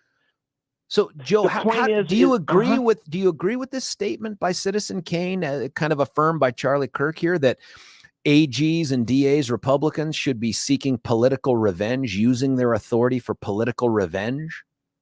Well, do I think that the Nazis should have been hung not in my the question, public buddy. square? My question was very clear. I'm just asking you if you agree with that. I think that we're at the point where we have to take justice out, and justice means, what does that mean? Justice out? There's just a moment. Please don't interrupt. Dude. When there's been these kind of conflagrations of the Constitution, you must What are you talking about? Excuse me. There have been many conflagrations, violations of the Constitution in the last 5 years by the Democrats. Yeah, which one? They have to be served justice. Let me begin with a unconstitutional Attorney General, Merrick Garland, who prosecutes the right but leaves the left unchastised. Who found him to be unconstitutional? Well, I will tell you this. Any simpleton can see that it's a biased system and that they are fascist. Now, you said fascism only applies to the right. I didn't say it only applies. I said that wrong. That's where fascism comes from, man, is the no, extreme. it does not. Right. Fascism. What is the word Nazi? What is Nazism? What does the Nazi party stand for? Well, it doesn't necessarily. Everyone says, "Oh, they were conservative right," but let's not forget use the term conservative. that they come from the basis of socialism. Let's not forget that. Yeah, remember that's not how it played out. But Joe, I want to get back to the question you danced around, wrong. and that is even in their name it says socialist. Okay. I want to get back to the question though that I asked you that you've danced around is: do you agree with Citizen Kane and by affirmation Charlie Kirk that Republican AGs and DAs should start to use their prosecutorial discretion to seek political revenge? It's a yes or no. No, it isn't just a yes or no. You can't box things into a corner like you always like to do, Mr. Prosecutor. It's an option. Do you agree or disagree with them? I don't want your option. The option is constitutional America. Yeah. Constitutional United States. Sounds like you disagree with them. We don't retaliate by using unorthodox, unlawful means like the Nazi, Democrats. What we do is we use the Constitution to prosecute injustice. Hold on. We're not in the business of prosecuting injustice. That's not how prosecution works ever, never, ever. We prosecute violations of the law. If you make it broad enough to prosecute injustice, Joe, then there's no end to how you can use that prosecutorial discretion. I agree that the law must be used. I also agree that this slanting of the law by the Gestapo. Okay, but Joe, let's Biden, say you're right. Is the answer to that? Well, by God, we need to do the same thing. We must do it lawfully. Wait a minute. When you hear we need AGs and DAs to seek revenge, does that sound like the lawful and constitutional application of their authority? I don't like the term revenge. I like justice. So what's the difference in your mind? The difference is applying the Constitution. Where there's been violations of law, they should be prosecuted.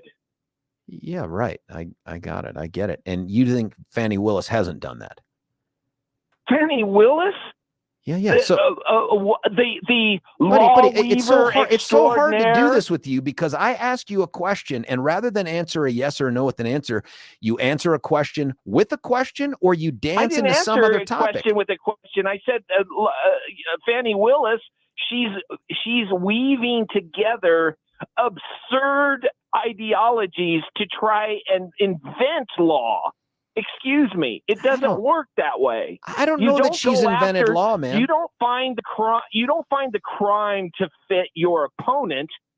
What? You find a violation of law and prosecute the perpetrator. Let's completely disagree with everything that DA Willis has done out in Fulton County. Let's do that.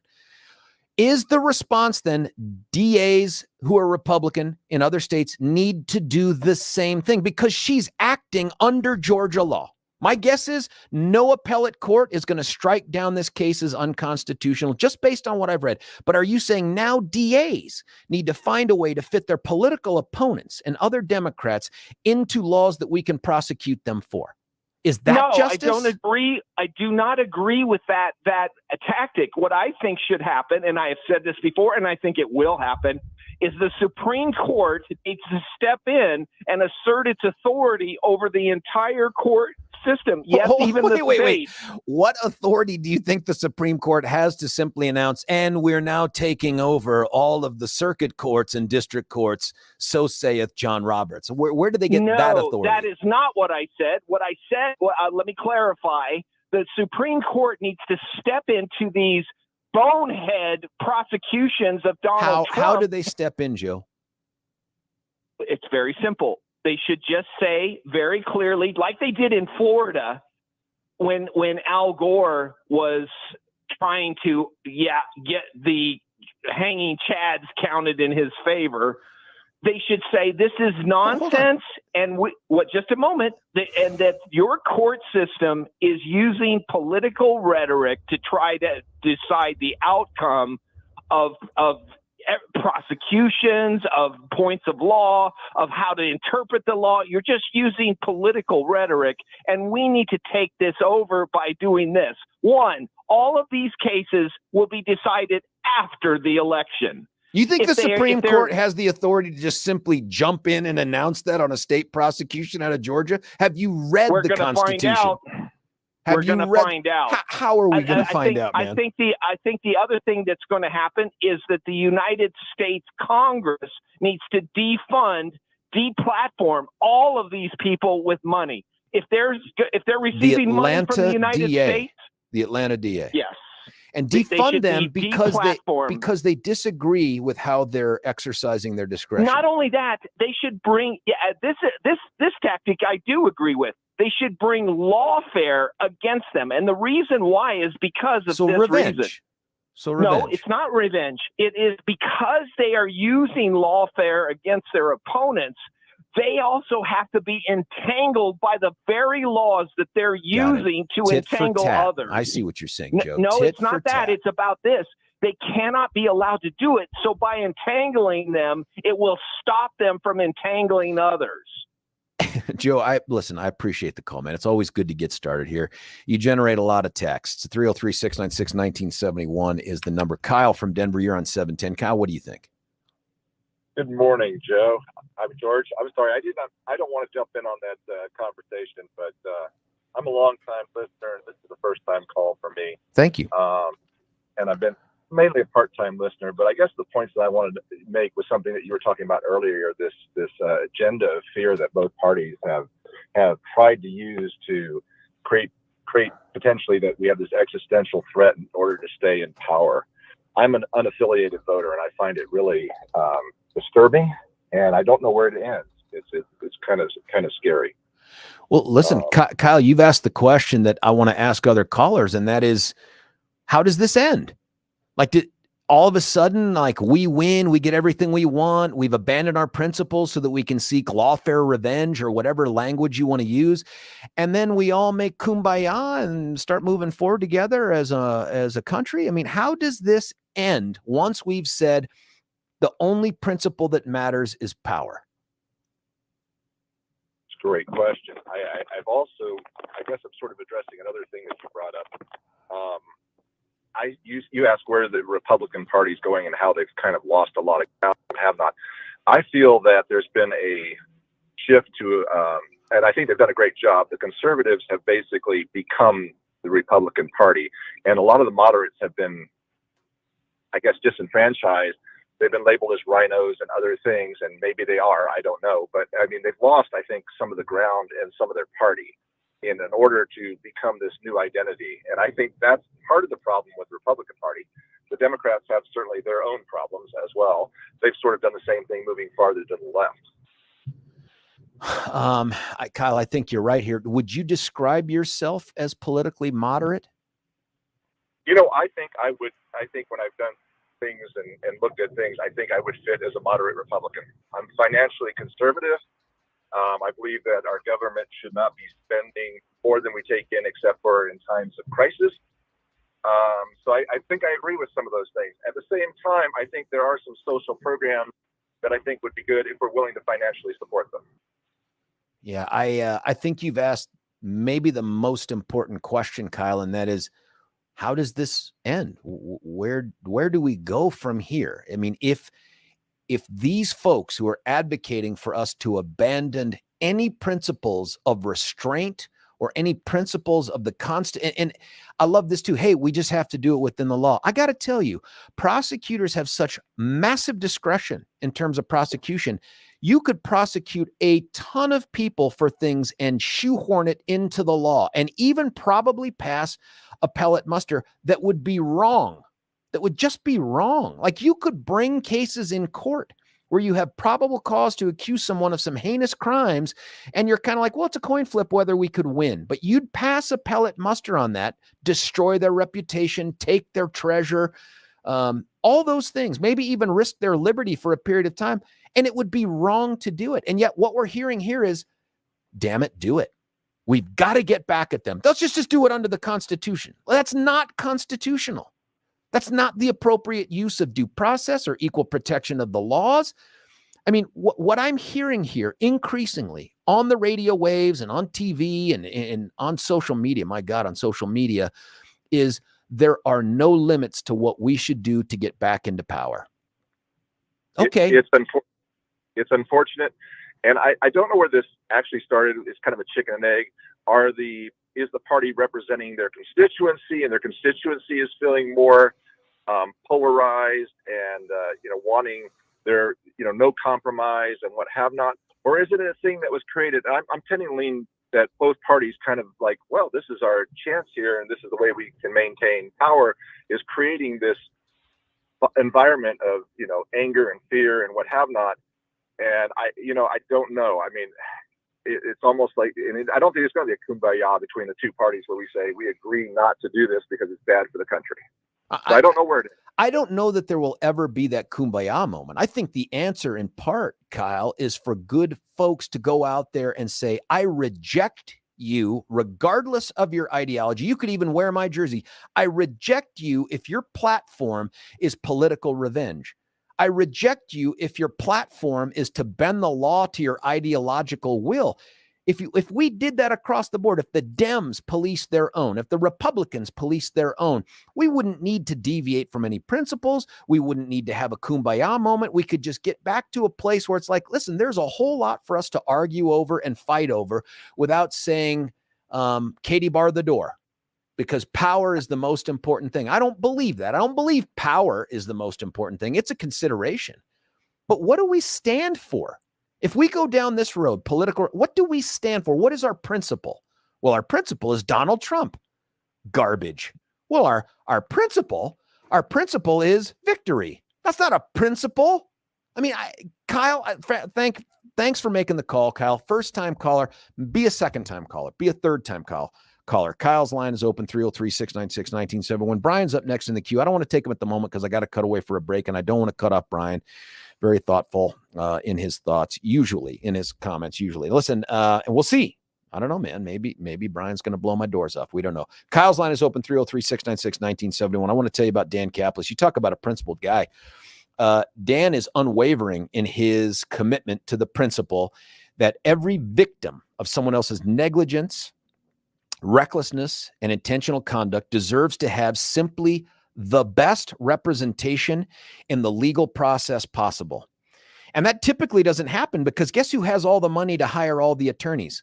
The insurance companies, the businesses that hurt people. And Dan has made a career out of saying that's not fair. And if the law is going to work, by God, it's going to work even for the little guy who's the injured guy or gal. And that's where Dan comes in. Dan and Bobber's been doing this now. I can't believe I'm saying this out loud because it's crazy, like 17 years. And Dan's been doing it for decades. And they don't just even the playing field. They kind of put you in a position to dominate the other side. And that's what they do. That's why they get the back-to-back 5 back-to-back multi-million-dollar verdicts. Largest outcome against a trucking company ever in Colorado. That doesn't happen by accident. That comes because these guys have the experience, the expertise, the fearlessness to take on someone who's supposed to be bigger and well-resourced in the name of fighting for victims. If that's you, or if that's someone that you care about, you tell them to call Dan at 303-770-5551, 303-770-5551, or you can check them out at dankaplislaw.com. That's Dan Kaplis, CAPLIS law.com. When we come back, Brian, Tony, Tons of texts. I'll try to get to all of them. It's George Brauchler on the George Show. What the hell do we stand for anymore? 710 KNUS.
Great conversation here at 710 KNUS. Here's some of the texts before we get to Brian and Tony and the others. You can give us a call, 303-696-1971. The conversation's the best part of this thing.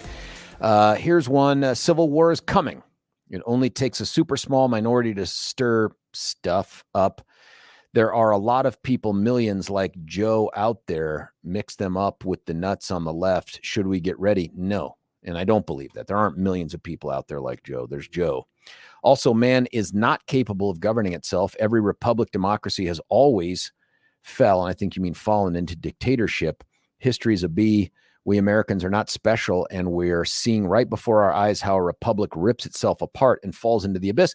Well, for 200 plus years, we've been pretty good at staving off dictatorship. But, man, I don't know, man. We might be on the brink here. I don't know the answer. I don't think we're on the verge of civil war. And I think the only way we even get close to that, the only way we get close to the idea of neighbors taking up arms against other Americans, their neighbors, is if we give in to this garbage rhetoric on both sides, by the way. We haven't cornered the market in this, but this idea that every election is an existential threat. Like your kids are going to be in cages if the Republicans come to power. Oh my gosh, your churches will be set on fire by BLM if the Dems win one more election. I mean, Jesus, how did we get here? Really? Here's one. Fascism, socialism is a leftist structure. It results in communism, which results in totalitarianism. I guess all the isms are just extensions of each other. It's not tit for tat. If what they're doing is on the up and up, then we need to stand up and do the same. What do we stand for, George? If we don't stand up, we won't be around to even stand. What does that mean, we won't be around? Like, what do you think is happening?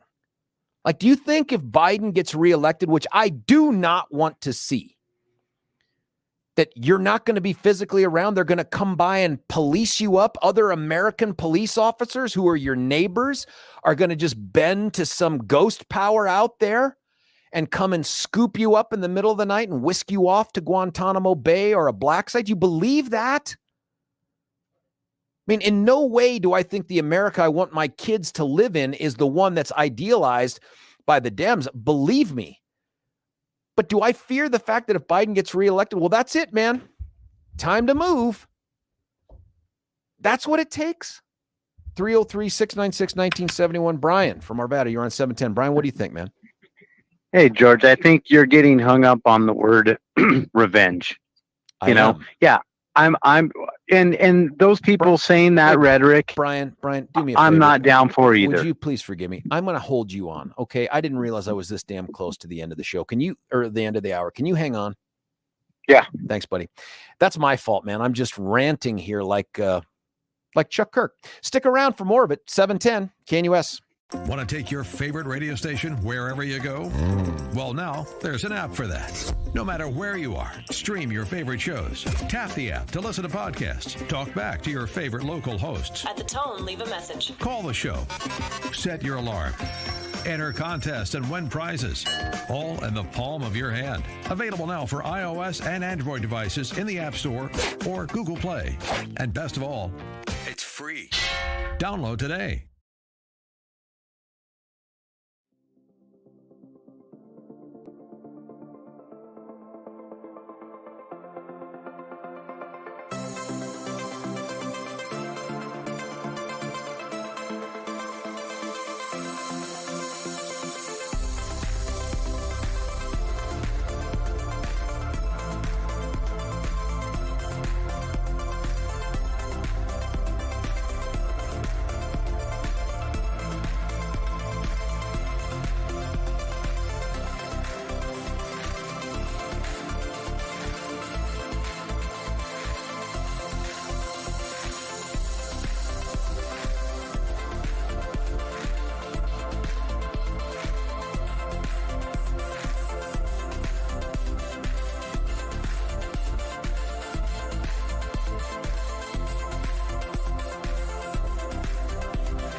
it's a stupid cliche, but the Pandora's box has been opened. I mean, it's now we're going to charge our political opponents. So when we and this is obviously an extremely sad situation. I don't want to enter this period when Democrats are being charged because Republicans are in power and vice versa. But there's no choice.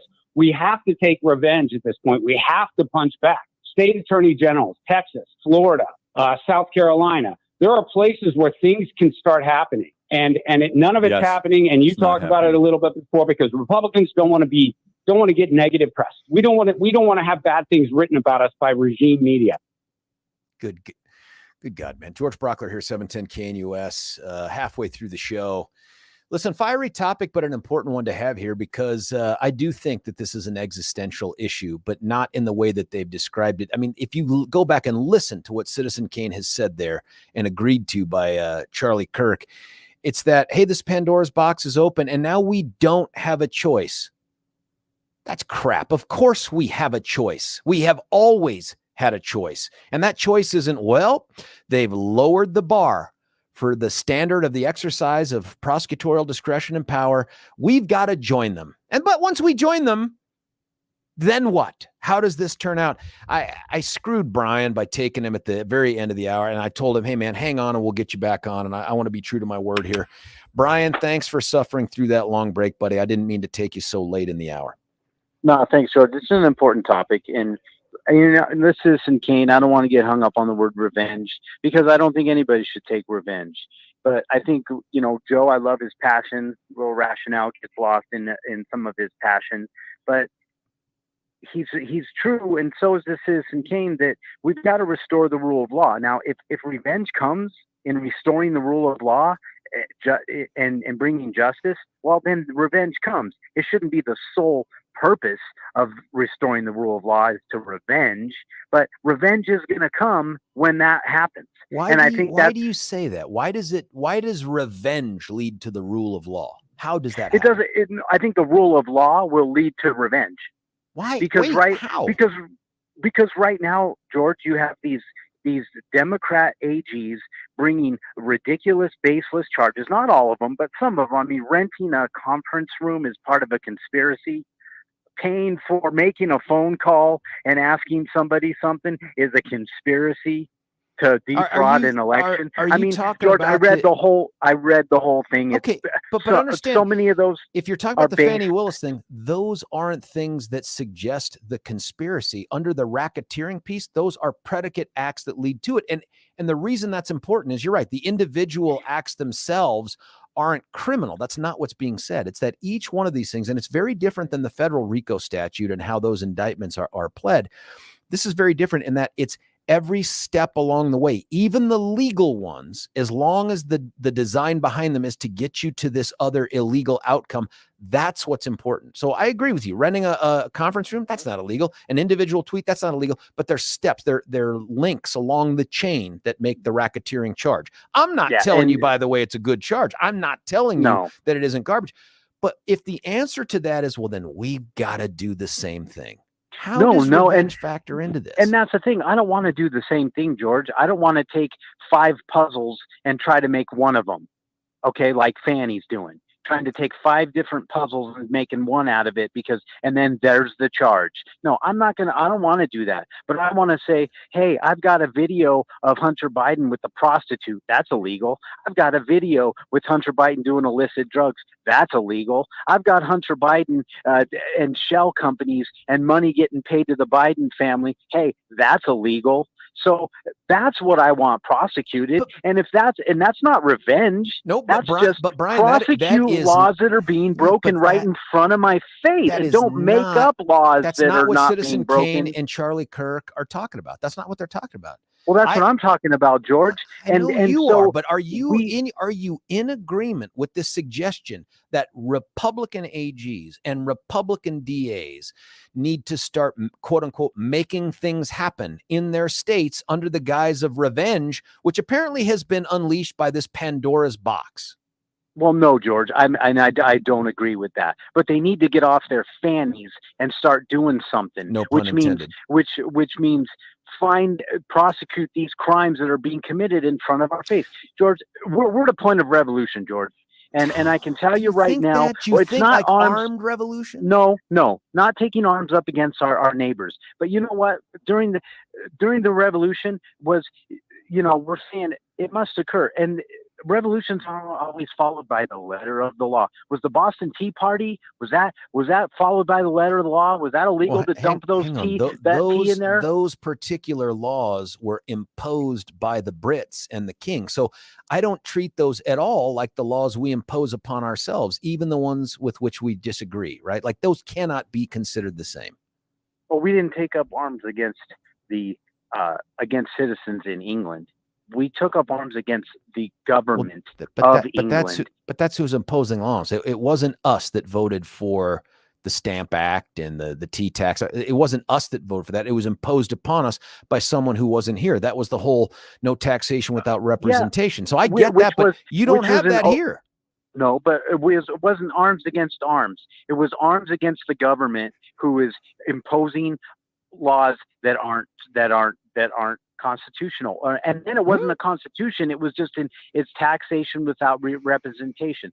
This whole country was founded on that principle, on the people, we the people. But right now that's being destroyed. It's being decimated by these AGs. It's being decimated by the DOI, which is the Department of Injustice. It's being decimated by the FBI. So the people have to stand, George, and the only way to do it is to take it back. How are you going to do that? In Brian's world, how do we take it back? Well, I can tell you right now is through elections. Okay. But it also comes through prosecution. It comes through prosecution people of getting who? to the bottom of this. Hunter Biden. Okay, Joe Biden. You're talking Joe about Biden. a Hunter DOJ Biden. thing that I don't want to turn this into a Hunter Biden thing. I think the dude ought to be fully investigated and prosecuted. I agree with that. That has nothing to do with Fannie Willis. That has nothing to do with Alvin Bragg. It has nothing to do with what has been said by Citizen Kane and Charlie Kirk. So big. The contrast is so big where you pull strings to try to get Trump indicted for crimes that you got to put 5 puzzles together. But then you have a crime committed on a video right in front of your face that everybody in the internet has seen. And we can't prosecute that. You must be talking about using drugs or it. the prostitution thing. I'm talking about shell companies, George. On video? I'm talking about $3 million being on video. I'm talking about everybody knows you get paid to do nothing. Your family gets $3 million to do nothing. These are red flags that the SEC has thrown all along the way, and it gets swept under the rug. And listen, Brian, you're right to say DOJ. Why aren't you vigorously going after this? You're right to say that, and to call out the motives by the people in power who include this dude's dad in influencing that investigation. You're right to do that. Or how about even the AGs in those states? But what do you want the AGs to do? Hunter Biden didn't commit all these crimes in one single. What crime has he committed at the state level out of Delaware or any other state with regard to Ukraine or Burisma? What state crime has he committed? Because that's all the AG has authority over. How about when he was with the prostitute? He was in a state. Hey, listen, wasn't if it's within the statute of limitations and you can find the location where it occurred and you can prove it up, damn it, go after him. I agree. But where has that not happened? What do we know about the prostitution thing that hasn't been handled or prosecuted? I mean, I've had a couple different. Nobody's investigated it, George.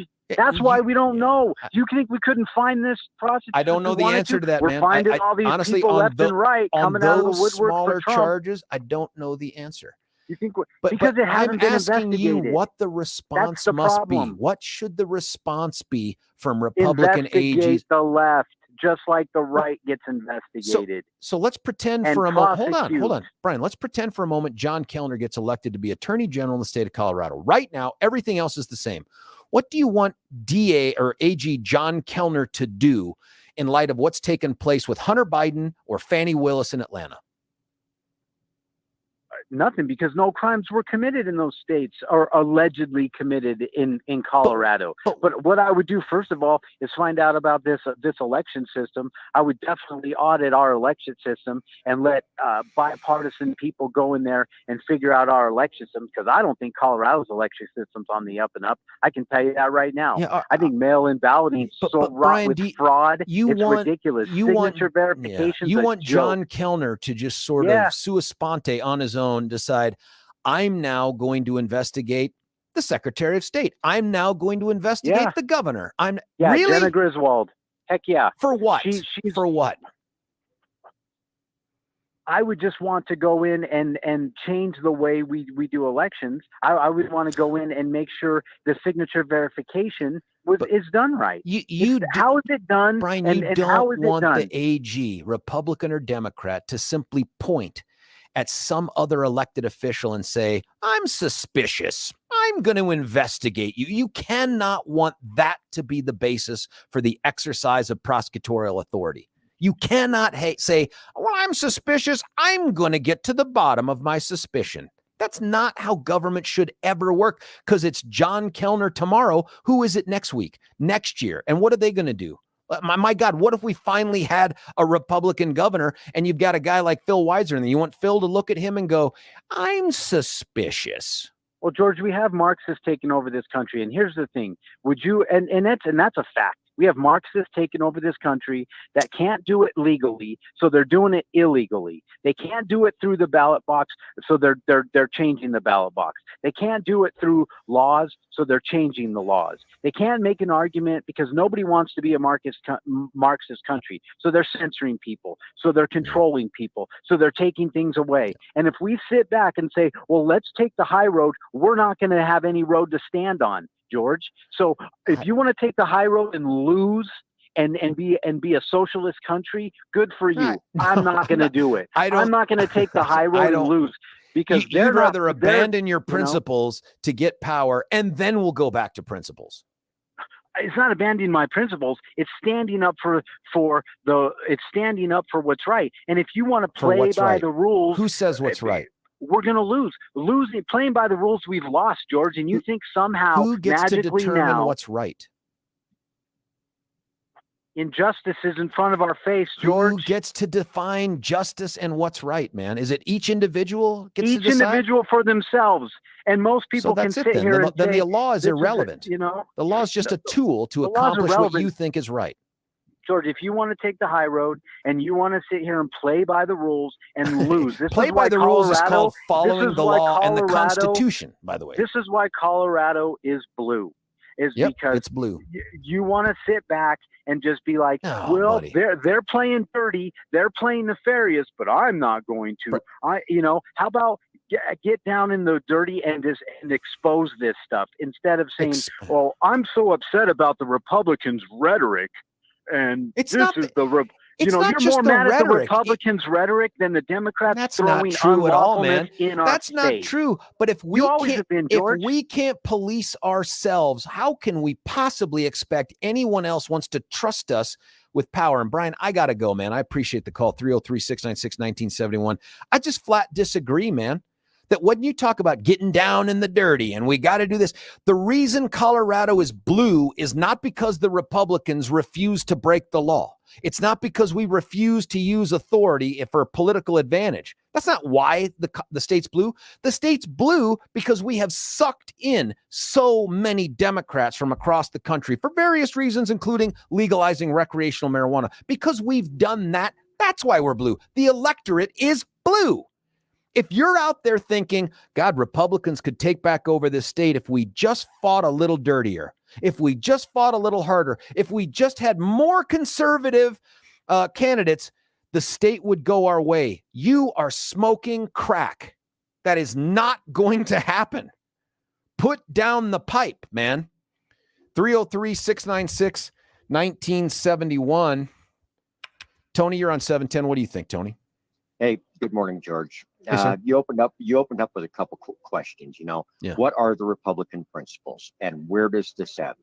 But the question I think that has to come in before that is, how did we even get here to where you have people like Brian and Joe that clearly they feel aggrieved and they want their pound of flesh. And I've called in and talked to you a dozen times, and it's been about this concern. Yes, our democracy is very much at risk right now. We've talked about, Trump is easy. He's a narcissist. The collaborators in Congress that went along for a variety of reasons. We understand that.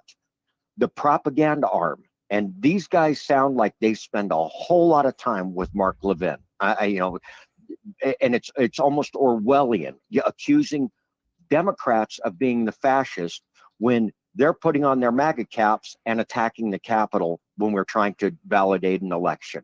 That's just backwards. That's right is left and up is down. But that is caused by the propaganda arm. But at the heart of it, it is the MAGA population. Now think back 2012. If you had a candidate that ran for president and attacked John McCain as not being a hero, because he was captured, in spite of the fact that he stayed in prison for a year and a half. When he didn't have to. When he didn't have to. And the same guy. By the way, just as an aside, man, and I've thought about this, and I'll let you get back to your point. Does anybody on the planet Earth think that if Trump were in the exact same position, I mean, let's pretend for a moment he wanted to serve the country in uniform and got shot down. Does anybody on the planet Earth think that that guy stays in the Hanoi Hilton past the date he could have been repatriated? I don't believe that. And you know what? I think a whole bunch of us cowards wouldn't have done it. I mean, that took a hell of a lot of courage to say, no, go ahead and torture me for another year and a half, and I'll never be able to raise my arms again. No, you're right. Not only Trump, but most Americans probably wouldn't have given up the chance to be released that he did. So he's very much a hero. The same guy calls World War I veterans laying in their graves in France suckers and losers. Would we vote for him? Of course we wouldn't. 2012, I'm talking about. Talk about their daughter on the radio and her endowment and how he'd date her if she wasn't his daughter, or was taped saying grab a woman by the feet.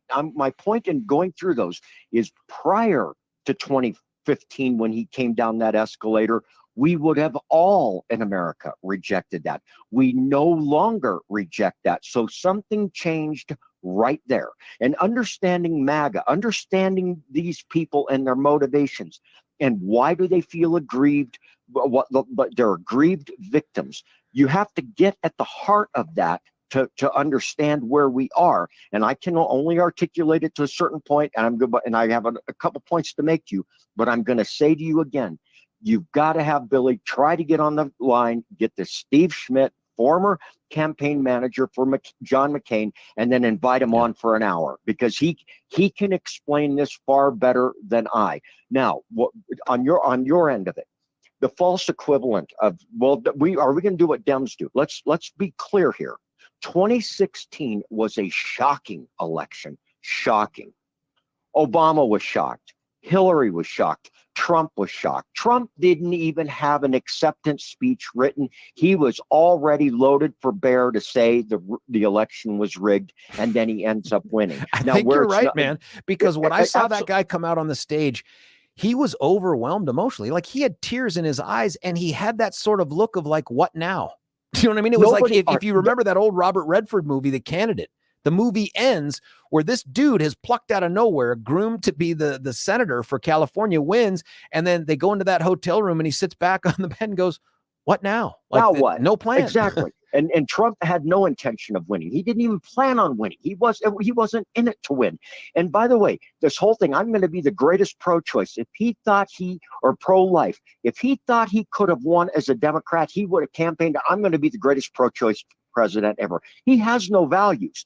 Only himself. We all have to recognize only through his own lens. Without making this all about Trump, and I do think he factors into the discussion. What is the end game in your mind? Like, and I want to ask other people this too, Brian. What is the end game to the revenge? I'm going to give that, but one more point because of the false equivalent. Remember, on that night, let's go back to that night. Hillary was shocked. She conceded. Obama hosted him in the White House. The Clintons and Obama sat on the dais with him at the inauguration and handed off power. The Democrats are not one and the same as Republicans. The last election we lost, we conceded and handed off power, even if we hated every single minute of it. Trump has not done that, cannot do that, will not do that. And before this is over, now, where does it go? He will burn the Republican Party down. If he's nominated, he's not going to win. And then he's going to be angry, and he's going to be geared up to say another election was stolen and anger these people that you like, Brian and Joe, and anger them because it was all stolen again. If he does win, he's going to absolutely tear down every institution that he possibly can, because he has no intention of handing off power to somebody other than who he wants that power to go to. He's going to, he'll put in a new AG. He'll pardon himself from these crimes. Now, I have no doubt he'll pardon himself. I have no doubt he would pardon himself. And you know, I hear Hugh Hewitt talk all the time about a constitutional crisis. I think that's very possible. That, to me, would be part of the constitutional crisis. Dude goes through the system, gets prosecuted. You can disagree all you want, gets a jury that he helps picks, gets convicted, goes through the appellate process, and then decides, well, I'm going to pardon myself. Tony, I thank you for the phone call, my friend. I'm going to leave you with this. We're going to cut away for a break and come back. Tony's line is open at 303-696-1971. If you're back in the Oval, will you use the powers of the presidency to punish people who punished you? No, I wouldn't do that. Because right. I want to bring our country forward. No, I wouldn't do that. One of the best things you did when you ran the first time. Words, but I wouldn't. I would be entitled to a revenge tour, if you want to know the truth, but I wouldn't do that. I would be entitled.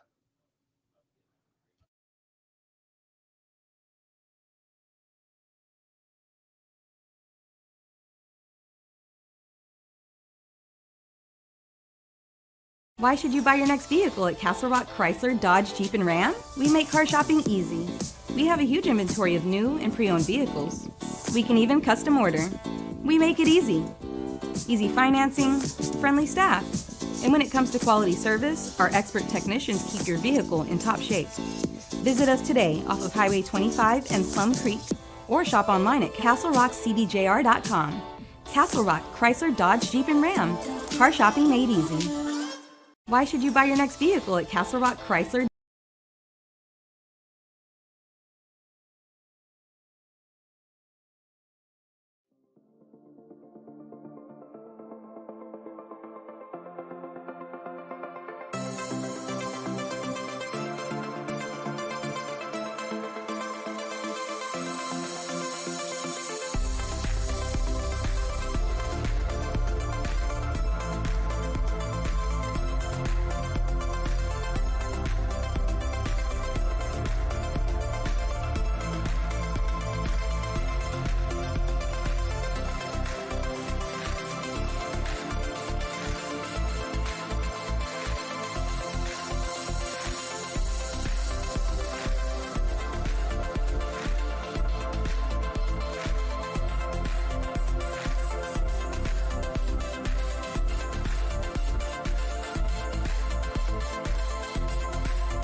Yeah, right here on 710 KNUS. It's George Brauchler on the George Show, and you. Lots of callers, lots of texts. You just keep calling in at 303-696-1971. I'm happy to have this conversation with you as long as we can have it. Let me read you some texts. Are we forgetting the malicious way in which McCain did the thumbs up on his deathbed so Obamacare passed? He looked to me like the most vindictive soul, not patriotic at all, and certainly not a hero. Plus, are we just ignoring the crazy, stupid things he did with aircraft while he was enlisted? Not a hero.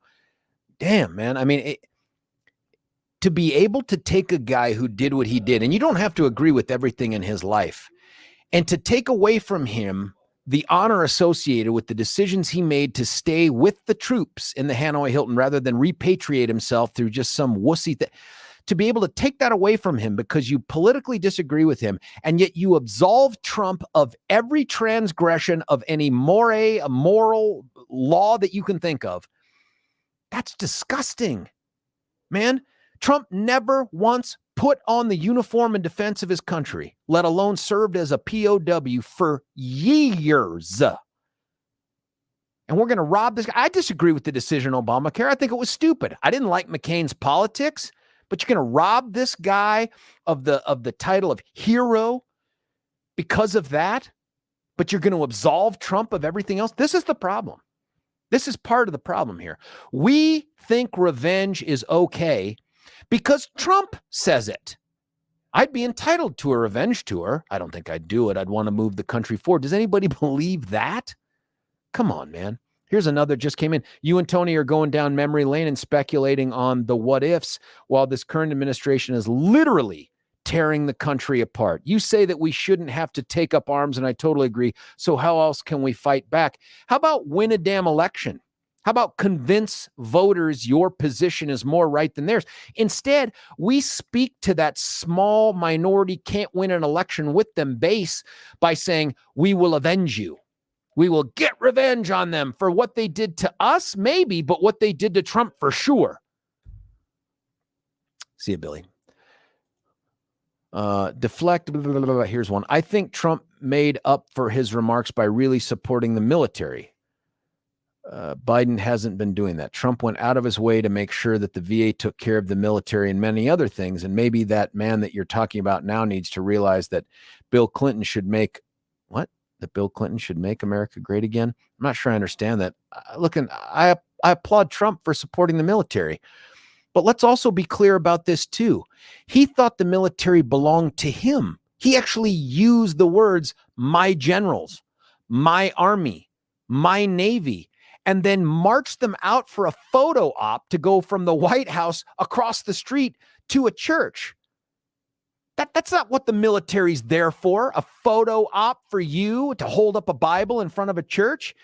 And the generals that participated in that regret that decision, and they're right to regret it. So yeah, I agree. He supported the military. He thought it was his. That's not how America works. That's not how it should ever work. George, thanks for making an attempt at being logical. This is why I listen every day. Some of the callers this morning, however, are so close-minded. I hope you aren't wasting your time. No, this conversation will never be a waste of time because this is existential for the Republican Party. If our party is merely defined by one guy for this moment, what happens after him?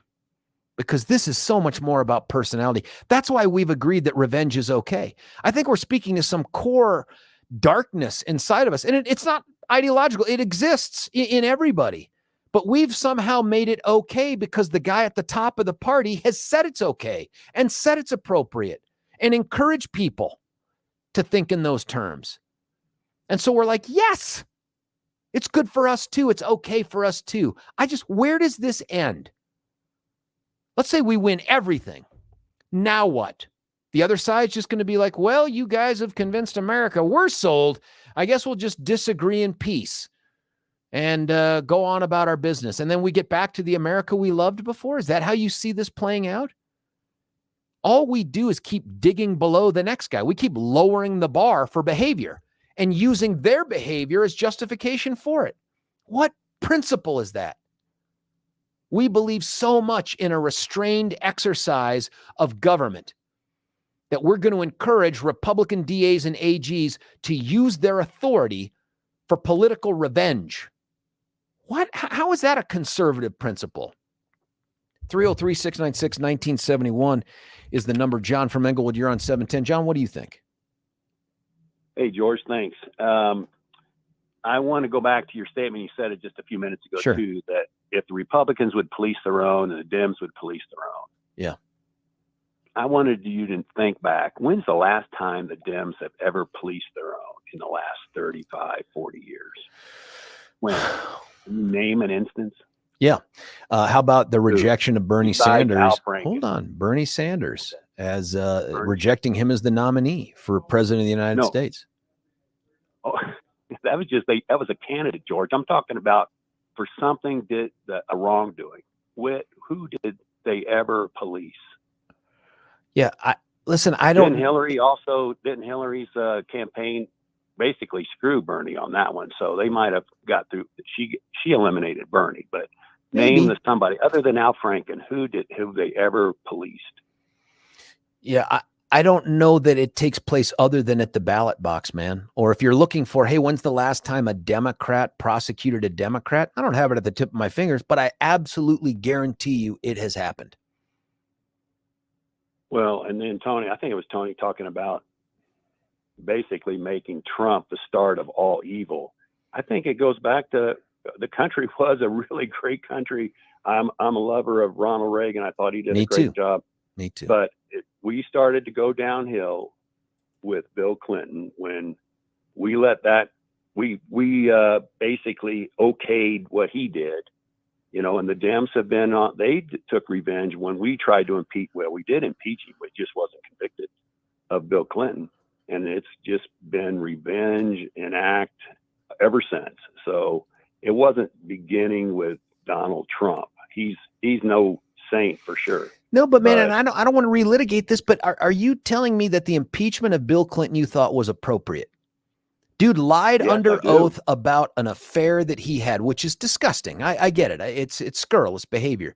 But that's how you remove a president of the United States? I mean, we got John F. Kennedy sneaking Marilyn Monroe and other people into the White House. I presume he's not the first or only president to do it. No, I'm not saying impeach him because he had an affair. I'm saying he impeach him because he did lie under oath.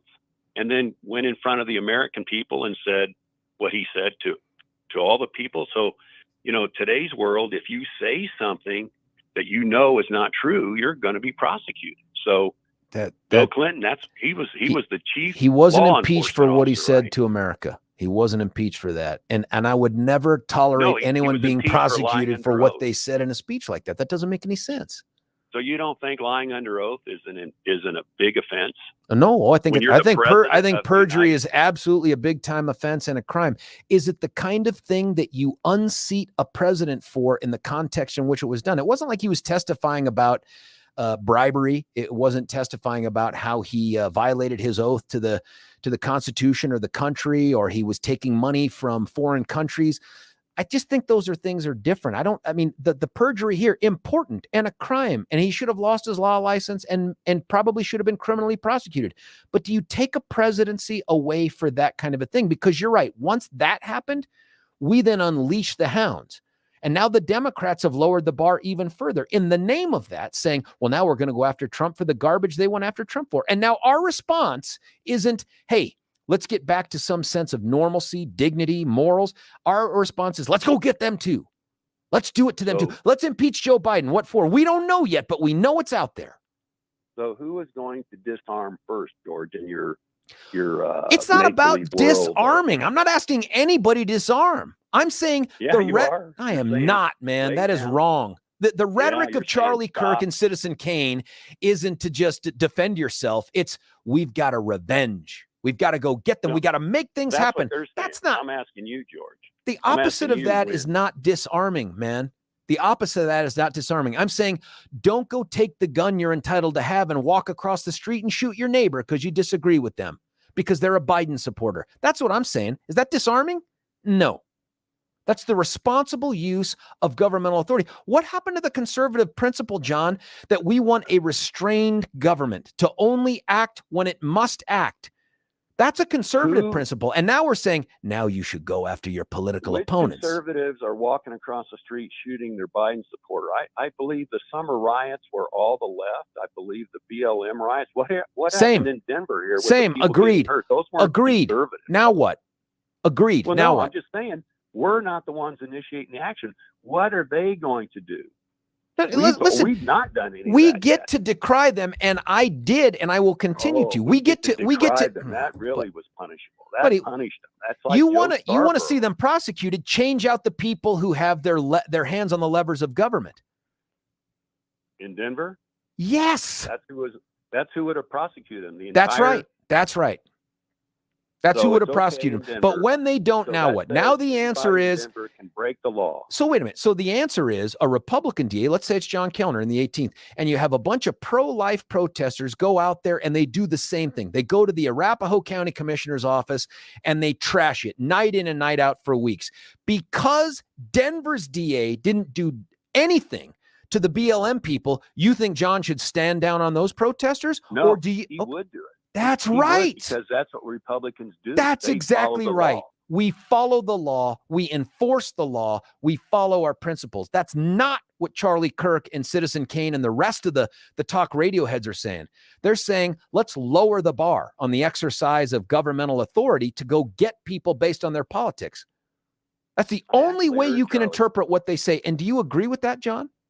No, because I heard Charlie Kirk in Citizen Kane, his interview on the station, and you disagree with it. And what they were saying was that in those states where we know, 17 LLCs from the Biden family, somebody needs, whoever the AG in that state, and now you don't even have to be the state AG. You can be the AG for a town like Atlanta. You're not this. That's district attorney, but I know what you're saying.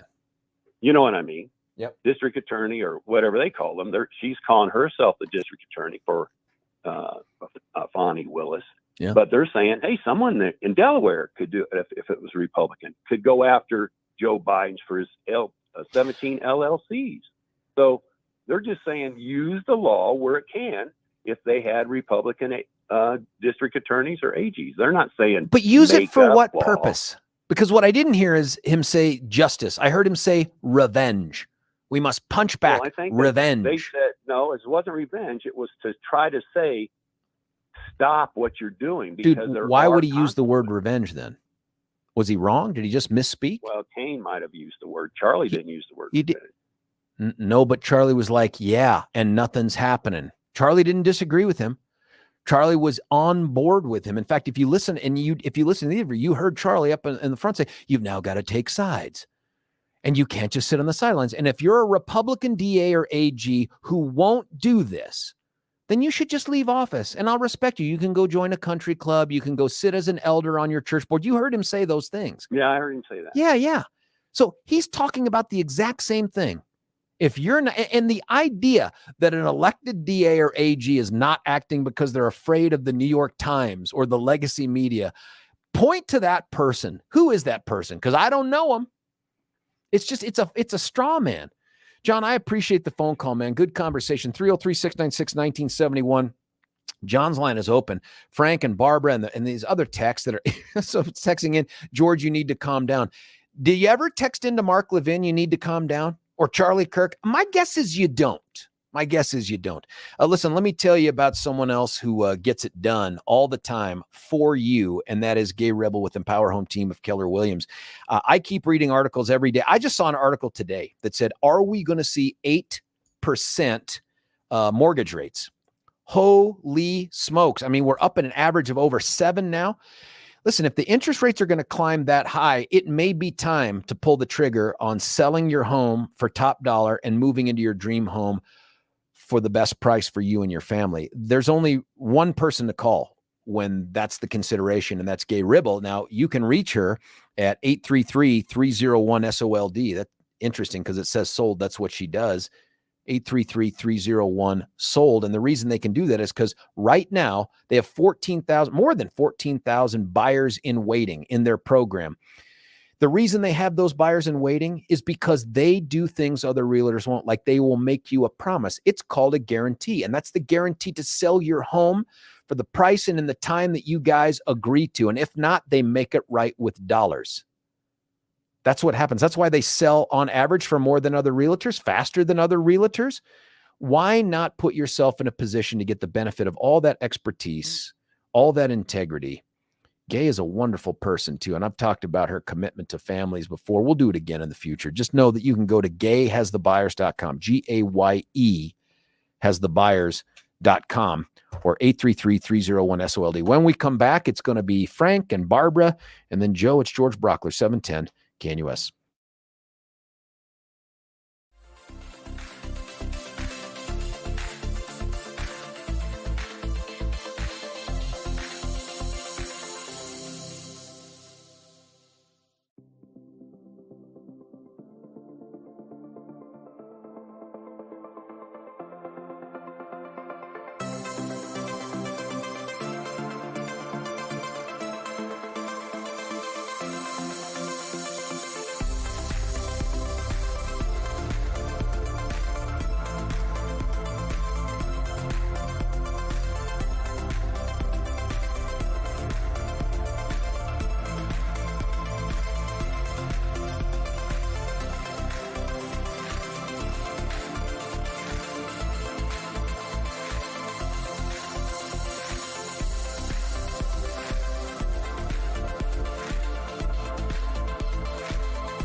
George Brauchler back with you here, 710 KNUS. Want to keep honoring the callers. Frank from Golden, I got a couple minutes. They're all yours. What do you think?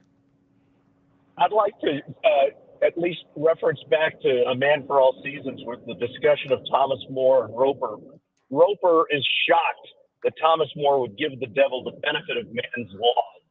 And Thomas More turns around and says basically that when you cut down every last law to get to the devil, which is what Roper says he would do, where would you hide when all laws are down and the devil turned around on you?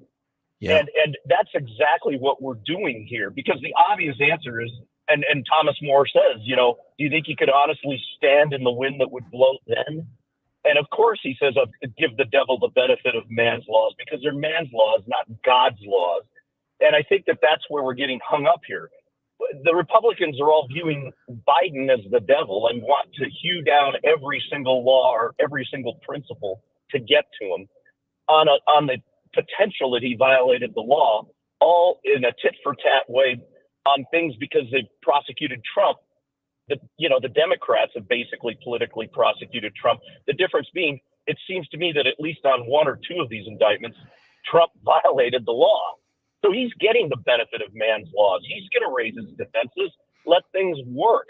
This tit-for-tat stuff has to end, because if it goes that way, there is nothing left to protect all of us, the good, the bad, and the ugly. And that's where people have to get their heads screwed on about this. Yeah, Frank, I do think it's well said. I've heard people say, well, it's just a rebalancing. I'm like, okay, well, who determines when it's rebalanced? Right? Like, because you think the other side, when they lose after we engage in whatever tactics we engage in, I mean, we are killing the criminal justice system for the future, not for the now, for the future. Correct. We are destroying it. Who would trust it? Correct. That's when all the laws are hewn down. What happens then? Because then the devil turns on you. You got nowhere to go. And that's the problem. Yeah. It's a scary proposition, really, you know. Frank, thanks for waiting so long, and thanks for the call. You used those 2 minutes really well, man. I appreciate that. Frank's line is open at 303-696-1971. We're not going anywhere. I'm not running from this conversation. I'm still waiting for one of you to throw out the old rhino, which I get on the text sometimes, but have the guts to call in and let's have that conversation. 303-696-1971. George Brauchler, 710 KNUS. Imagine the lifelong impact of a journey to the Holy Land, surrounded by like-minded travelers. Picture yourself stepping foot in iconic locations right out of history. With nationally syndicated radio hosts Dennis Prager and Mike Gallagher, you'll gain firsthand understanding of the spiritual and political importance of this vital region. Hi, it's Mike Gallagher here. I hope you'll join Dennis Prager and me on an amazing journey through Israel in October 2023. Discover Israel's vibrant culture and why this nation is such a strategic partner for the United States. Join Dennis Prager and Mike Gallagher on this life-enriching Israel tour, October 25th through November 3rd, 2023. For more information, call 855-565-5519 or visit standwithisraeltour.com.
Well, welcome to the final hour of the George Show. We get replaced at 10 by the aforementioned Charlie Kirk. And then at 11 o'clock, Dennis Prager. He's going to be in town on August the 30th for the 3rd annual cigar night right there at the View House in Centennial. Got to come to that. Just get the tickets at 710knus.com.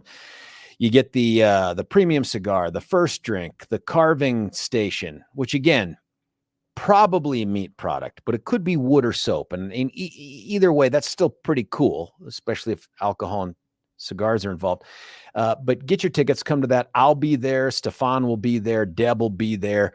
All the other hosts. It's going to be a good time, intimate setting with Dennis Prager. And then at 1 o'clock, we get Seb Gorka, and then live and local with Deb, and then Stefan from 4 to 7. Right now, taking just a little bit of a break from our otherwise heated conversation, I had asked Kelly Caufield from the Common Sense Institute, she's the executive director, to come on this morning to talk to us about pretty explosive, I think it's explosive report. They did a deep dive on Proposition HH. Kelly, thanks for joining us. Of course. Thanks for the invitation, George. Now, listen, I think I've mentioned a million times on the radio here, I have the honor of serving as a Owens early criminal justice fellow for CSI. So yes, I'm biased in favor of the great work that the Common Sense Institute does. But do us a favor, when you are telling people, hey, here's what I'm the executive director of, how do you describe it? Common Sense Institute is a nonprofit, nonpartisan organization dedicated to the promotion of Colorado's economy. We focus on the facts, we focus on data, no spin, we don't advocate, and we're here for the people of Colorado to better understand hugely complex policy like Prop HH. The nonpartisan thing is real. I mean, even in the criminal justice arena that I swim around in as a fellow, there's also Mitch Morrissey, who was the 2 or 3 time elected Democrat DA from Denver.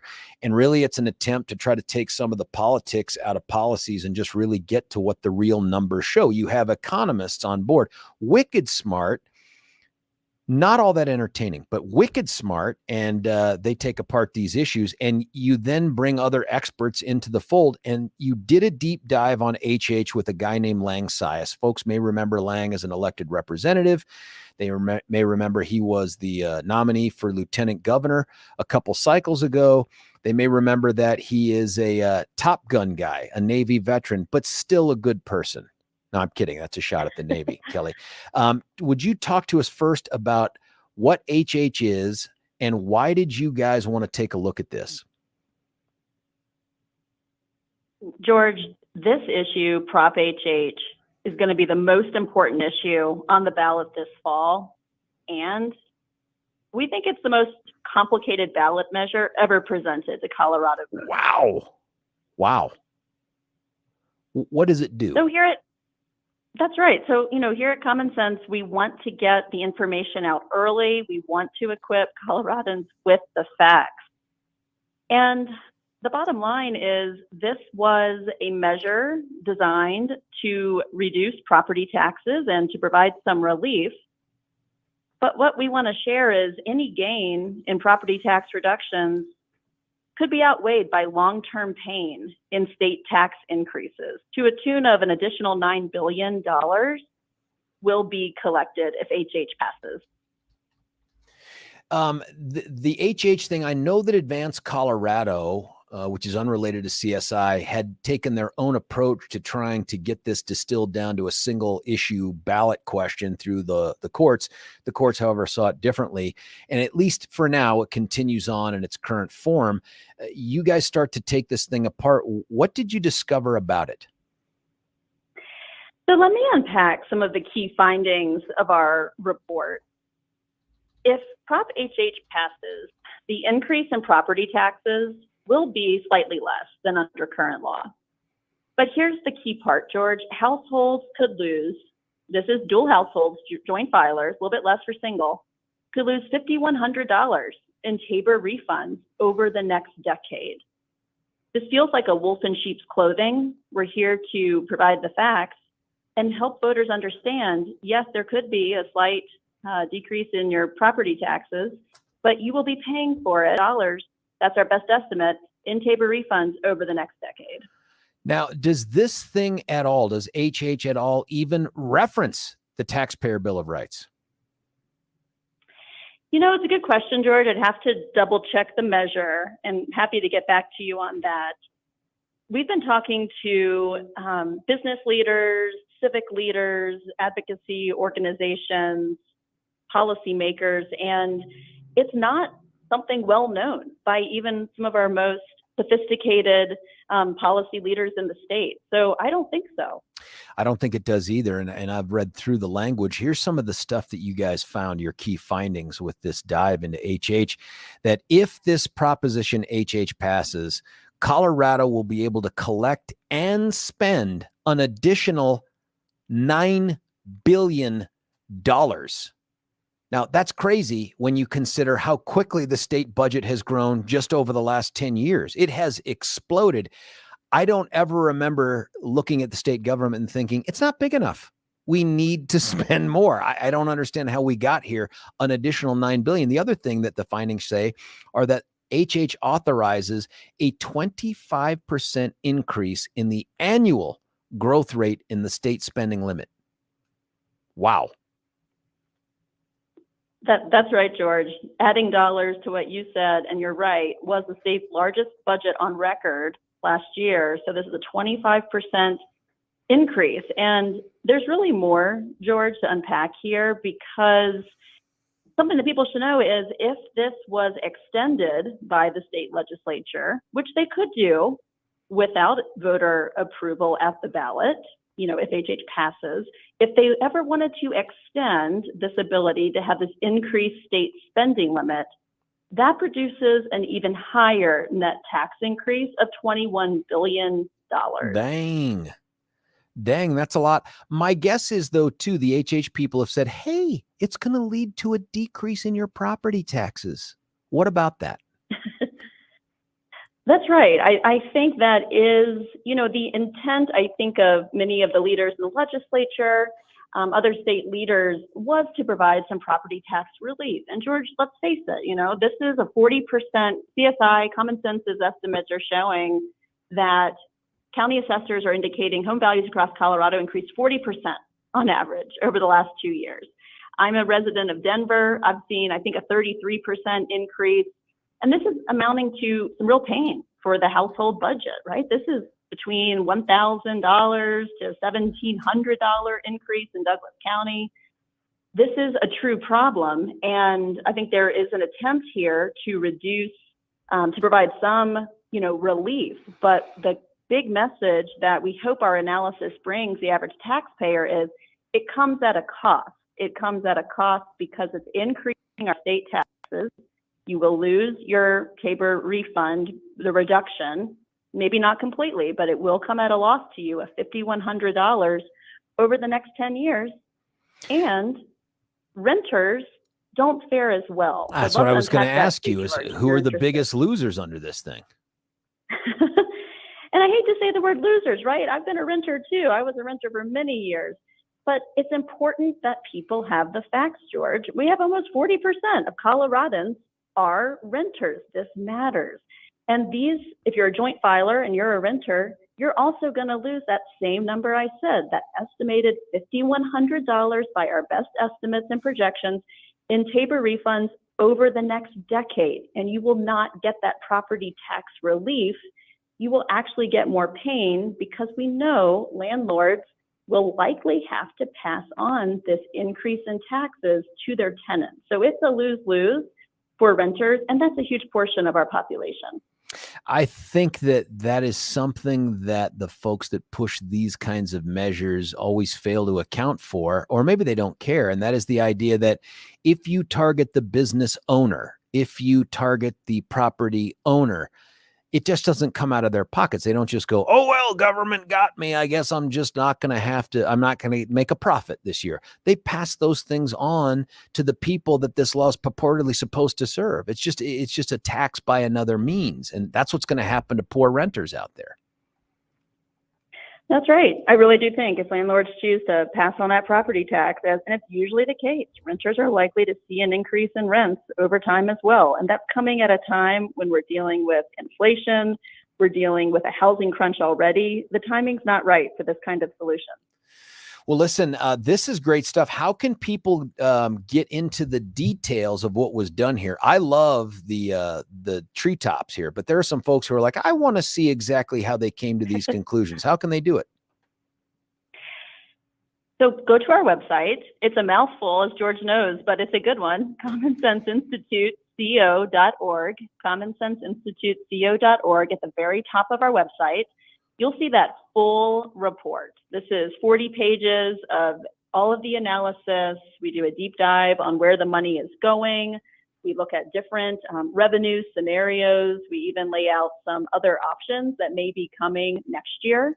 At the ballot box, there is something that is circulating, a measure of a 4% property tax growth. We do talk about that a little bit as well. And then for those who just want the cliff notes, and I get it, there's a summary. There's a 2-page summary that gives you all of the top line findings so that you can be well educated and armed ahead of the elections in November. Share it with the family, share it with the people you work with and love.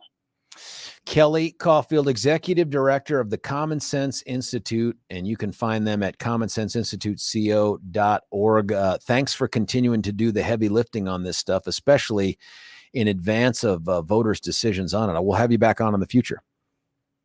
I hope so. Thanks, George. Thanks, Kelly.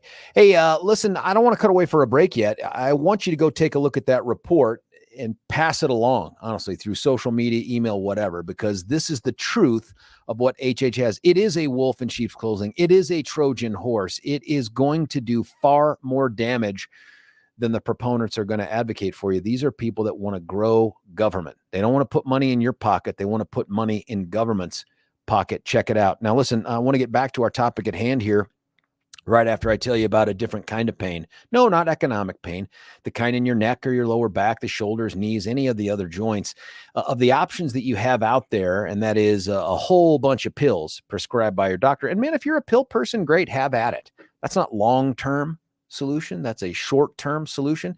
If it's hey, I want a long-term solution, I may have to go under the knife. I can tell you right now, my dad's got this foot thing going on and he doesn't want the surgery because the rehabilitation and the downtime is weeks. You can't do that when you're 80. You can't just take weeks off of your feet. If you're in that same boat, whether it's from age or your job or anything else, just the quality of life, then why don't you call QC Kinetics? Our friends at QC Kinetics are using cutting-edge regenerative medicine techniques. That is putting you into you to fix you. That's a needle. That's no downtime. That's outpatient. That's in and out. You're back living your life. You just happen to be doing it without the pain. Give them a call and ask them every single question that you can. All the questions you can generate that aren't answered by the website, qckinetics.com. qckinetics.com, and give their local medical professionals a call. Let them answer the questions. 303-900-8986, 303-900-8986, 303-900-8986. That's our friends at QC Kinetics. Now, what we were talking about, and I'm going to get to Joe here in just a second on the phone, is we're talking about this call to arms, if you will, that's taking place across claimed conservative talk radio. When I say claimed, because this is not a conservative position. This is an abandonment of conservative principles.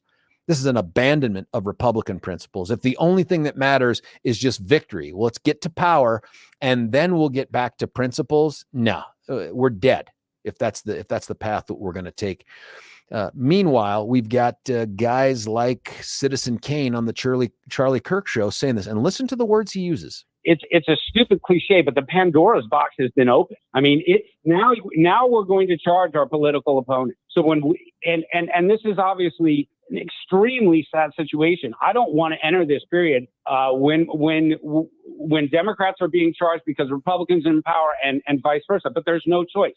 We have to take revenge at this point. We have to punch back. State attorney general, Texas, Florida, South Carolina. There are places where things can start happening. And none of it's happening. And you talked about it a little bit before, because Republicans don't want to get negative press. We don't want to have bad things written about us by regime media. That's garbage. I don't know any elected Republican prosecutor at any level who's afraid of bad press, and they don't either. They're just going to say, hey, if you're not taking action, it's because you're afraid of bad press. What if you're not taking the action that you want in terms of the political revenge because you think it's wrong?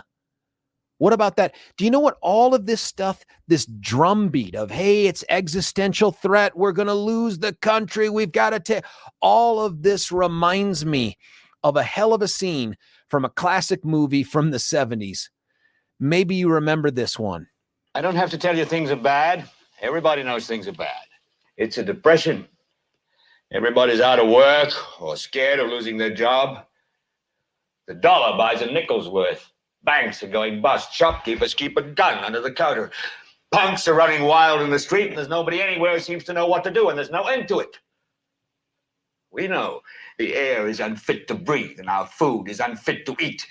We sit watching our TVs while some local newscaster tells us that today we had 15 homicides and 63 violent crimes, as if that's the way it's supposed to be. We know things are bad, worse than bad. They're crazy. It's like everything everywhere is going crazy, so we don't go out anymore. We sit in the house, and slowly the world we're living in is getting smaller, and all we say is, please, at least leave us alone in our living rooms. Let me have my toaster and my TV and my steel-belted radios, and I won't say anything. Just leave us alone. Well, I'm not going to leave you alone. I want you to get mad. I don't want you to protest. I don't want you to riot. I don't want you to write to your congressman because I wouldn't know what to tell you to write. I don't know what to do about the depression and the inflation and the Russians and the crime in the street. All I know is that first, you've got to get mad. You've got to say, I'm a human being. God damn it. My life has value.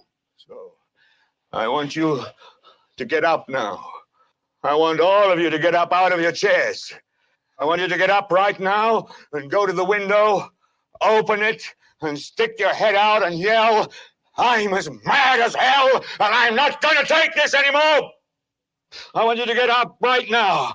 Get up, go to your windows, open them, and stick your head out and yell, I'm as mad as hell, and I'm not going to take this anymore. Isn't that what we're hearing? Isn't that what except the difference is he's saying, I'm not telling you to go to the streets and riot or write a letter to your congressman. I wouldn't know what to tell you what to write. That's Howard Beale, his character in the movie Network. Doesn't that sound remarkably like what we're hearing on talk radio and social media? But here's the kicker.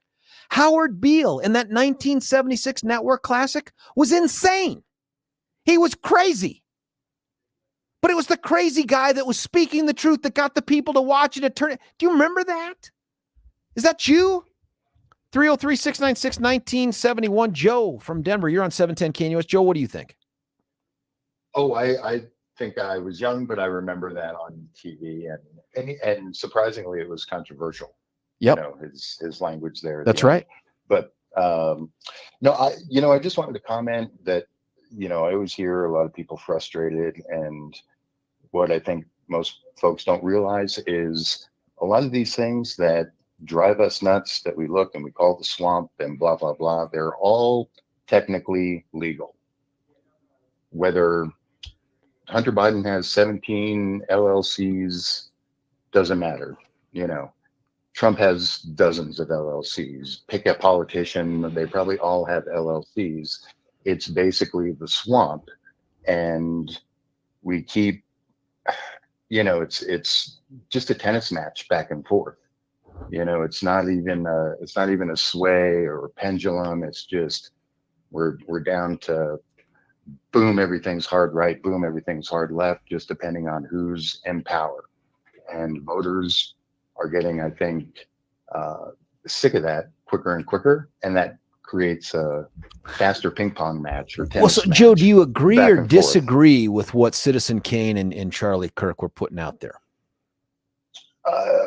Almost entirely disagree.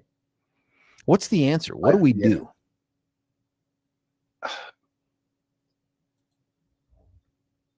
I think the silent majority of 75, 80% of this country has to basically find a way to ostracize the extremists and get their and just minimize their voice in the echo chambers, because it's really just I don't know, things are messed up. Is there an existential threat out there? I really have yet to see one. There's been some pretty close calls, but the idea that we're going to either fall into a communist socialist dictatorship like China, or we're going to become some, right-wing theocracy, authoritarian, autocratic country. If we don't pay attention, we could go either way. But there's a big enough chunk of us in the middle that hopefully will prevent that. But how do we get those people activated, to pay more attention and to not make, sort of blind decisions when it comes to how our government is being run? Yeah, I don't know. Listen, that's where we need to get to, right? And again, I think there are those who interpret as if you're not willing to do everything possible, whether it's an abandonment of our principles or take up our, and they talk in these extremist tones, like we're at war, civil war, the life of America in this election. If we don't reelect Donald Trump, America will end. I mean, when we talk in those terms, you're only encouraging one response, and that is violence, either violence to our principles or just violence in the streets. I mean, this idea that we are teetering on destruction. And it's infecting. How does this help anything? How does this get us to where we should be?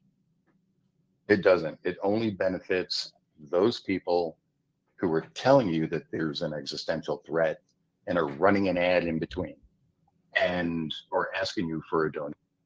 That's who it benefits. Everybody else is getting screwed, and they think that the people that they're supporting, are putting their priorities first. They may get lip service about that, but that lip service, ultimate to me, is usually a distraction for some other type of corrupt, activity that they want to keep on the down low.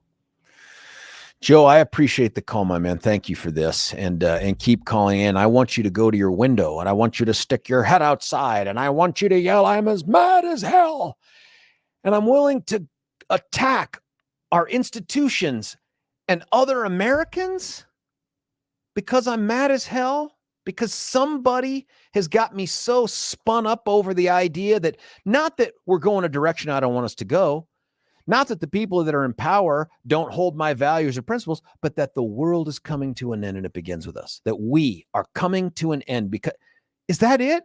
Every election now is existential. And how does it end? I'll tell you how it ends when it comes to your dental work. It ends with a better smile through Twin Aspen Dental Center. What a ridiculous segue into my dentists, Doctors Richter and Snyder, fantastic human beings, but also wonderful dentists. Their staff, and they're located right there at about Parker Road and Stroh, fantastic at what they do. That's why I go to them. You should give them a call and set up an appointment. I mean, just take a one little break from your current dentist. It's not disloyal. You're just going to try out something else. And the reason you're going to try it out is because you're like, you know what? Brauchler's teeth are okay. He hasn't had a cavity in a long time. They seem to be relatively straight. As far as I know, his breath isn't awful. It could be, but as far as I know, it's not. I would go to these folks even if I had major things going on. Give them a call at 303-841-7466, 303-841-7466, or check them out at twinaspendentalcenter.com. That's Twin Aspen Dental Center, all four words put together as one.com. Tell them George sent you. They love 710 and they'll love you too. When we come back, we're going to get to Nick and Ben and everybody else calling in at 303-696-1971. I'll get to the text too. George Brauchler, 710 KNUS.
George Brauchler back with you here, 710 KNUS. We're going to go right to the phone lines as promised. Nick from Denver, you're on 710. What do you think, Nick?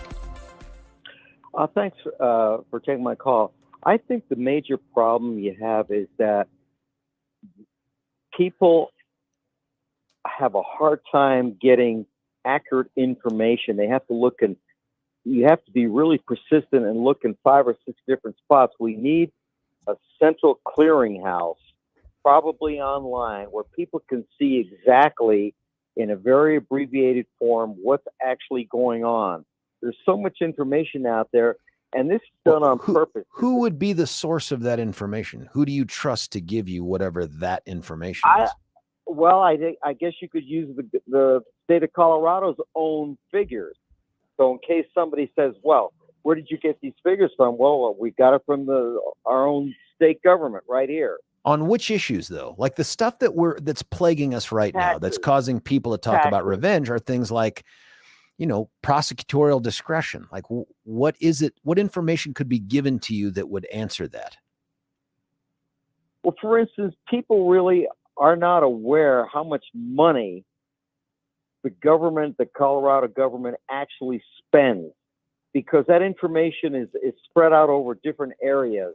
And people don't have the time or the inclination, most of us, to spend the time to dig all this information out. But if it was put in succinct form where you could actually show the numbers, because numbers, when you hit somebody in the pocketbook, that's how you get their attention. And if you have a central clearinghouse where people can go to and actually see the actual numbers, I think that would help a lot. Well, I think there are governmental websites. They're not always super clear. And I do think that knowing the numbers matters. And Nick, I want to say thank you for the phone call. But and Nick's line is open, 303-696-1971. But I don't think that can help us answer the questions that are plaguing us right now when it comes to Hunter Biden, Donald Trump, New York, U.S. District Court in Miami, the Jack Smith, Fannie. I just don't think it can answer those things for us. And so where would you go to get that trusted truth? I don't think there's any single place, and I would never advocate for there to be one. I think we need as many legit journalists as possible going out there trying to give us facts and the truth, and we got to discern it for ourselves. But the bigger question is, what do we do with this information? Are you a fan of this approach? There's no choice. We have to take revenge at this point. We have to punch back. State attorney generals, Texas, Florida, South Carolina. There are places where things can start happening. Things can start happening, like revenge. We need AGs and DAs to engage in revenge. And I'm telling you, man, even on this station, you hear this with other talk show hosts. It's just working us up into a fever pitch to abandon our principles in the name of power, of getting victory. And then there's those that'll call in and they'll be like, well, you're just saying give up. I'm not saying give up. I'm saying what matters more, just being able to get to power no matter what it takes, or being able to do it with your principles intact. I mean, I don't think getting to power requires you to abandon your principles. Here's another one. Maybe we're too nice. And if it can go one way or the other, we've learned the don't prosecute way, so they get away with things maybe they shouldn't have. Who outside of the Hunter Biden thing, which is being focused on right now, what's the other? We don't prosecute? It was Donald Trump's people that chose not to prosecute Hillary Clinton. So how is this political? And this too nice thing, I'm not saying be nice. I'm saying the idea of suggesting that we now need to engage in. Oh yeah, here's another. Finally, thank you, Clyde. You are wrong as usual, George. You will not see what's going on. Oh, brother, I see what's going on. And we're teetering on irrelevance. No party should exist without being moored in some kind of, no party I'd ever want to be a part of. So here's what I get, Rhino Radio. You define for me, man, what is Republican about revenge prosecution? Tell me what principle of Republicanism that is. Here's what I'll say. For you that want to throw around that term, Rhino, I tell you, I am the Republican. You are the Rhino. Tell me what Republican principle you are adhering to that doesn't involve Donald Trump. What's the Republican principle? What's the conservative principle? Is it restrained government? No, because revenge. Is Is it the use of the justice system for the purposes of public safety or the rule of law? No. Revenge for politics. That's what it is. That's not Republican, my friend. That's something else, but it ain't Republican. Clyde, you are the rhino. 303-696-1971. Ben from Morrison. You're on 710. Ben, what do you think? Yeah. Hey, George, how's it going? Doing okay, man. A little crazy today. Yeah. You know what? I've never been confused and thought that you were a radical liberal. I lead left as I call in multiple times, and I've never been confused on that fact. Yeah.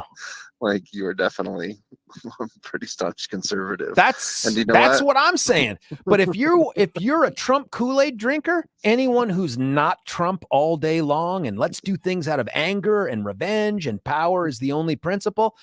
If you're one of those folks, oh yeah, man, I'm a total squish. I'm a total rhino. Because you're a rhino. You've never done anything for the Republican Party ever. No. By all means, nothing. I don't ever. adhere to any conservative principles because I'm not a Trump guy. What's crazy is I was characterized up until 2016, to the advent of this guy, I was characterized as too conservative. I mean, when I ran for attorney general, I was too conservative for Colorado. And now it's, hey, you're a squish because you won't drink his bathwater. Like, no, thank you. Yeah. No, thank you, man. I still have the principles intact. Yeah. And, that's the issue that I see going on in the Republican Party right now is like, what are you talking about? It's like, there's people that are talking about going out and attacking their neighbors and stuff like that. And it's like, you're a person, like, I think you're probably a pretty upstanding, moral human being.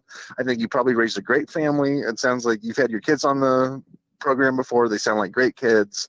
And I don't hate you or dislike you or anything like that. I disagree with you on a lot of political stances, but that's not, that's just a political disagreement. And I'm not about to go pick up a gun and like go try to shoot you in your yard. Like, I'm just not at that point. Thank you, Ben, for that, by the way. I appreciate that. But I get where you're going. And that is, I've heard people say things like, when the military comes down the street, I'm like, what are you talking about? The military coming down the street? Let's just, and like the FBI is corrupt, burn it down, corrupt to the core. People are just so loose, so reckless and wanton with their language. And it's designed to elicit one response, and that is a violent, angry response. It's not meant for defend principles. It's meant for revenge. And that's what you hear here. It's now time for I know FBI agents. They're my neighbors. Do I think they're just going to show up in the middle of the night and whisk me and my family away to some, re-educate? Come on, man. Come on. Probably 2/3 or 75% of the FBI is Republican. They're conservative people on the most part. They're not these radical leftist liberals for the most part. And but somehow they're just a tool of the Biden administration. Now, listen, are there problems with the leadership? Yeah, for sure. Can the leadership be politicized and that impact some of the decisions that are made? Absolutely, that could happen. But do I think, like the military too, we're going to send the military down the street. You think Joe Biden's going to mobilize the military to come down our street to get those who supported Trump or don't support those folks are all volunteers and they are Americans. You tell me they're just going to be like, well, I've been told to do it. I am powerless to do anything about it. Come on, man. We lost military members who wouldn't get the damn jab. But if they're told to march on other Americans or to take their homes, they're just going to be like, well, I guess I got to do it. Come on. Yeah, it's cuckoo for Cocoa Puffs, like, conversation. Like, they're loony. They're Looney Tunes. Ben, how does this play out, man? The Brian's, let's say the Charlie Kirks and the Citizen Kanes and the Levins and all these others, the screamers, the haters, the angers, hey, you just got to choose sides now. Existential threat. Let's say they win, right?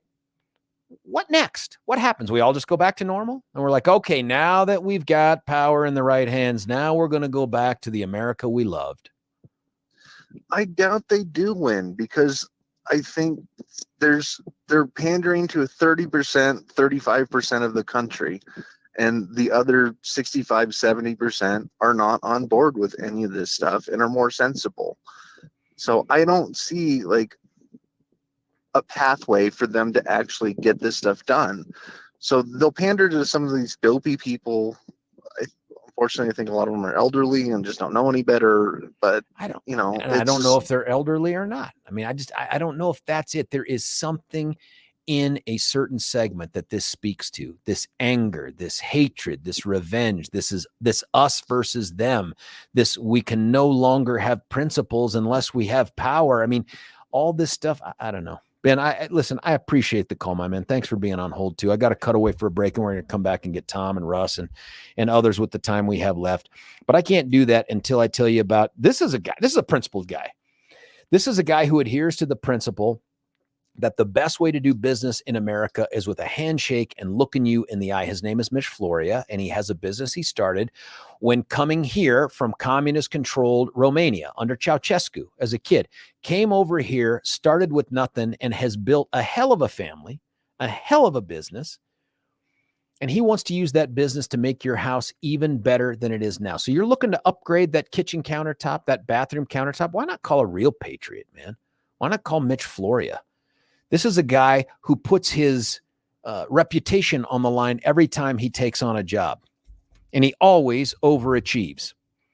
You got to give this guy a call. He has a phone. It's in his pocket. You call it right now, 303-386-5919, 303-386-5919. You tell him you're a George Show listener, you're a 710 listener, and he will throw in the bathroom countertop for free with the kitchen countertop package. Or, and by the way, wholesale prices, you already get that. Or if you're just doing the one room, he'll throw in the sink for free with whatever package you got going on. That's Mitch Flory with the Art of Granite.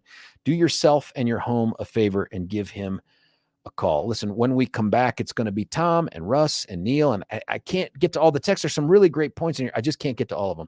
It's George Brauchler, 710 KNUS. Want to take your favorite radio station wherever you go?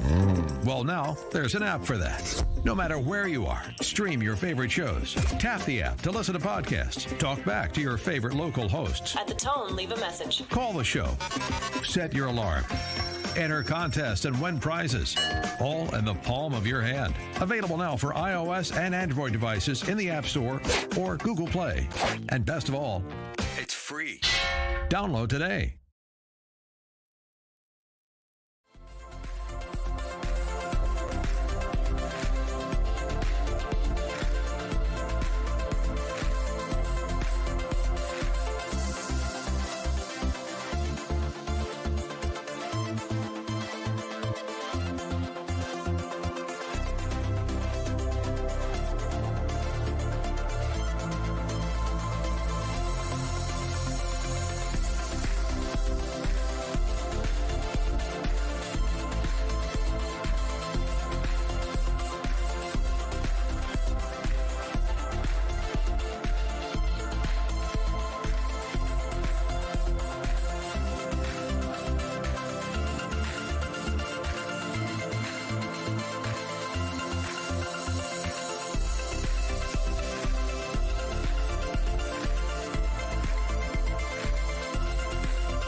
George Brauchler right back with you here, 710 KNUS.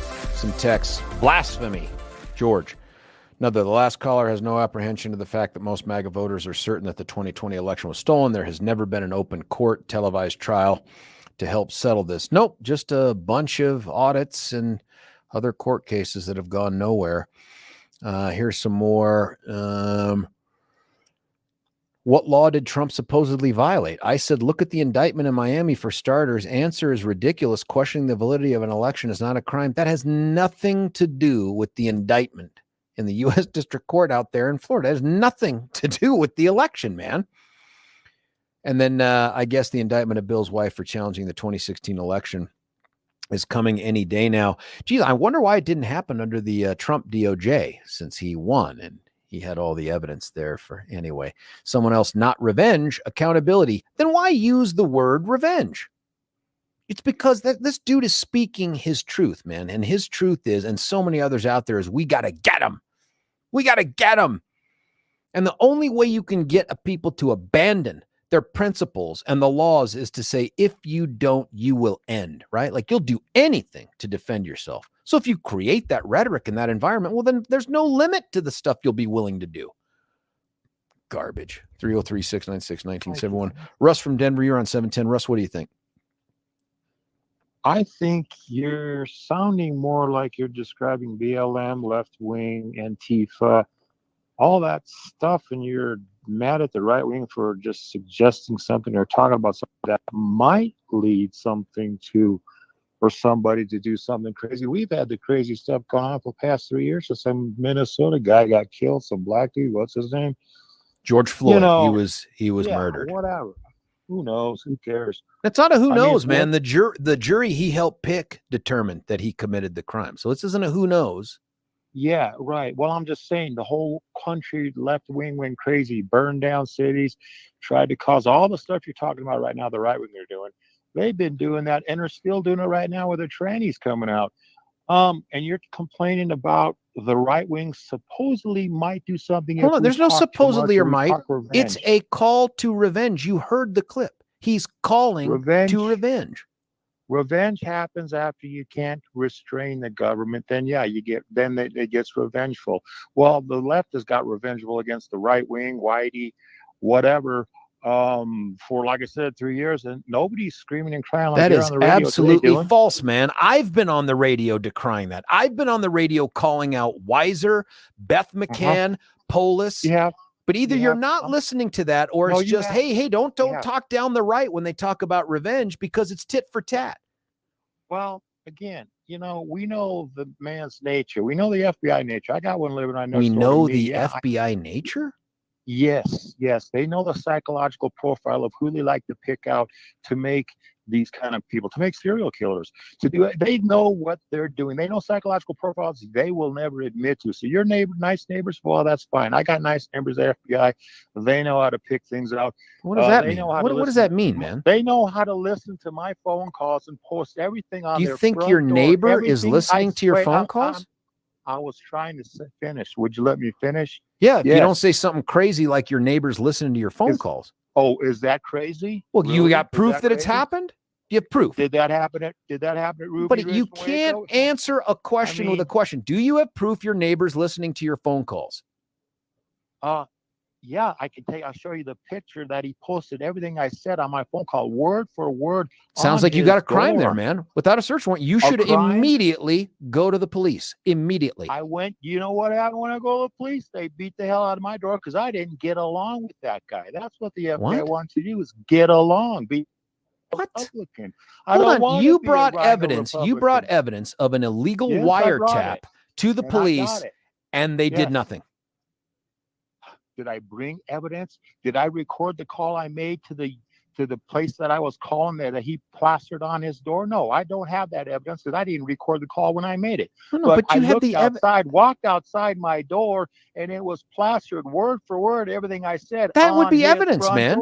That would be evidence that he eavesdropped on the phone call. To intimidate me. Well, why not take it to the police and say, hey, this dude just transcribed a phone call he wasn't a party to? this guy works for the feds. You got the FBI harassing buddy. you, and you're gonna. I'm so sorry, man. We're out of time. I didn't realize we were gone. We'll be back tomorrow, 6 to 10. George Brauchler, 710 KUS.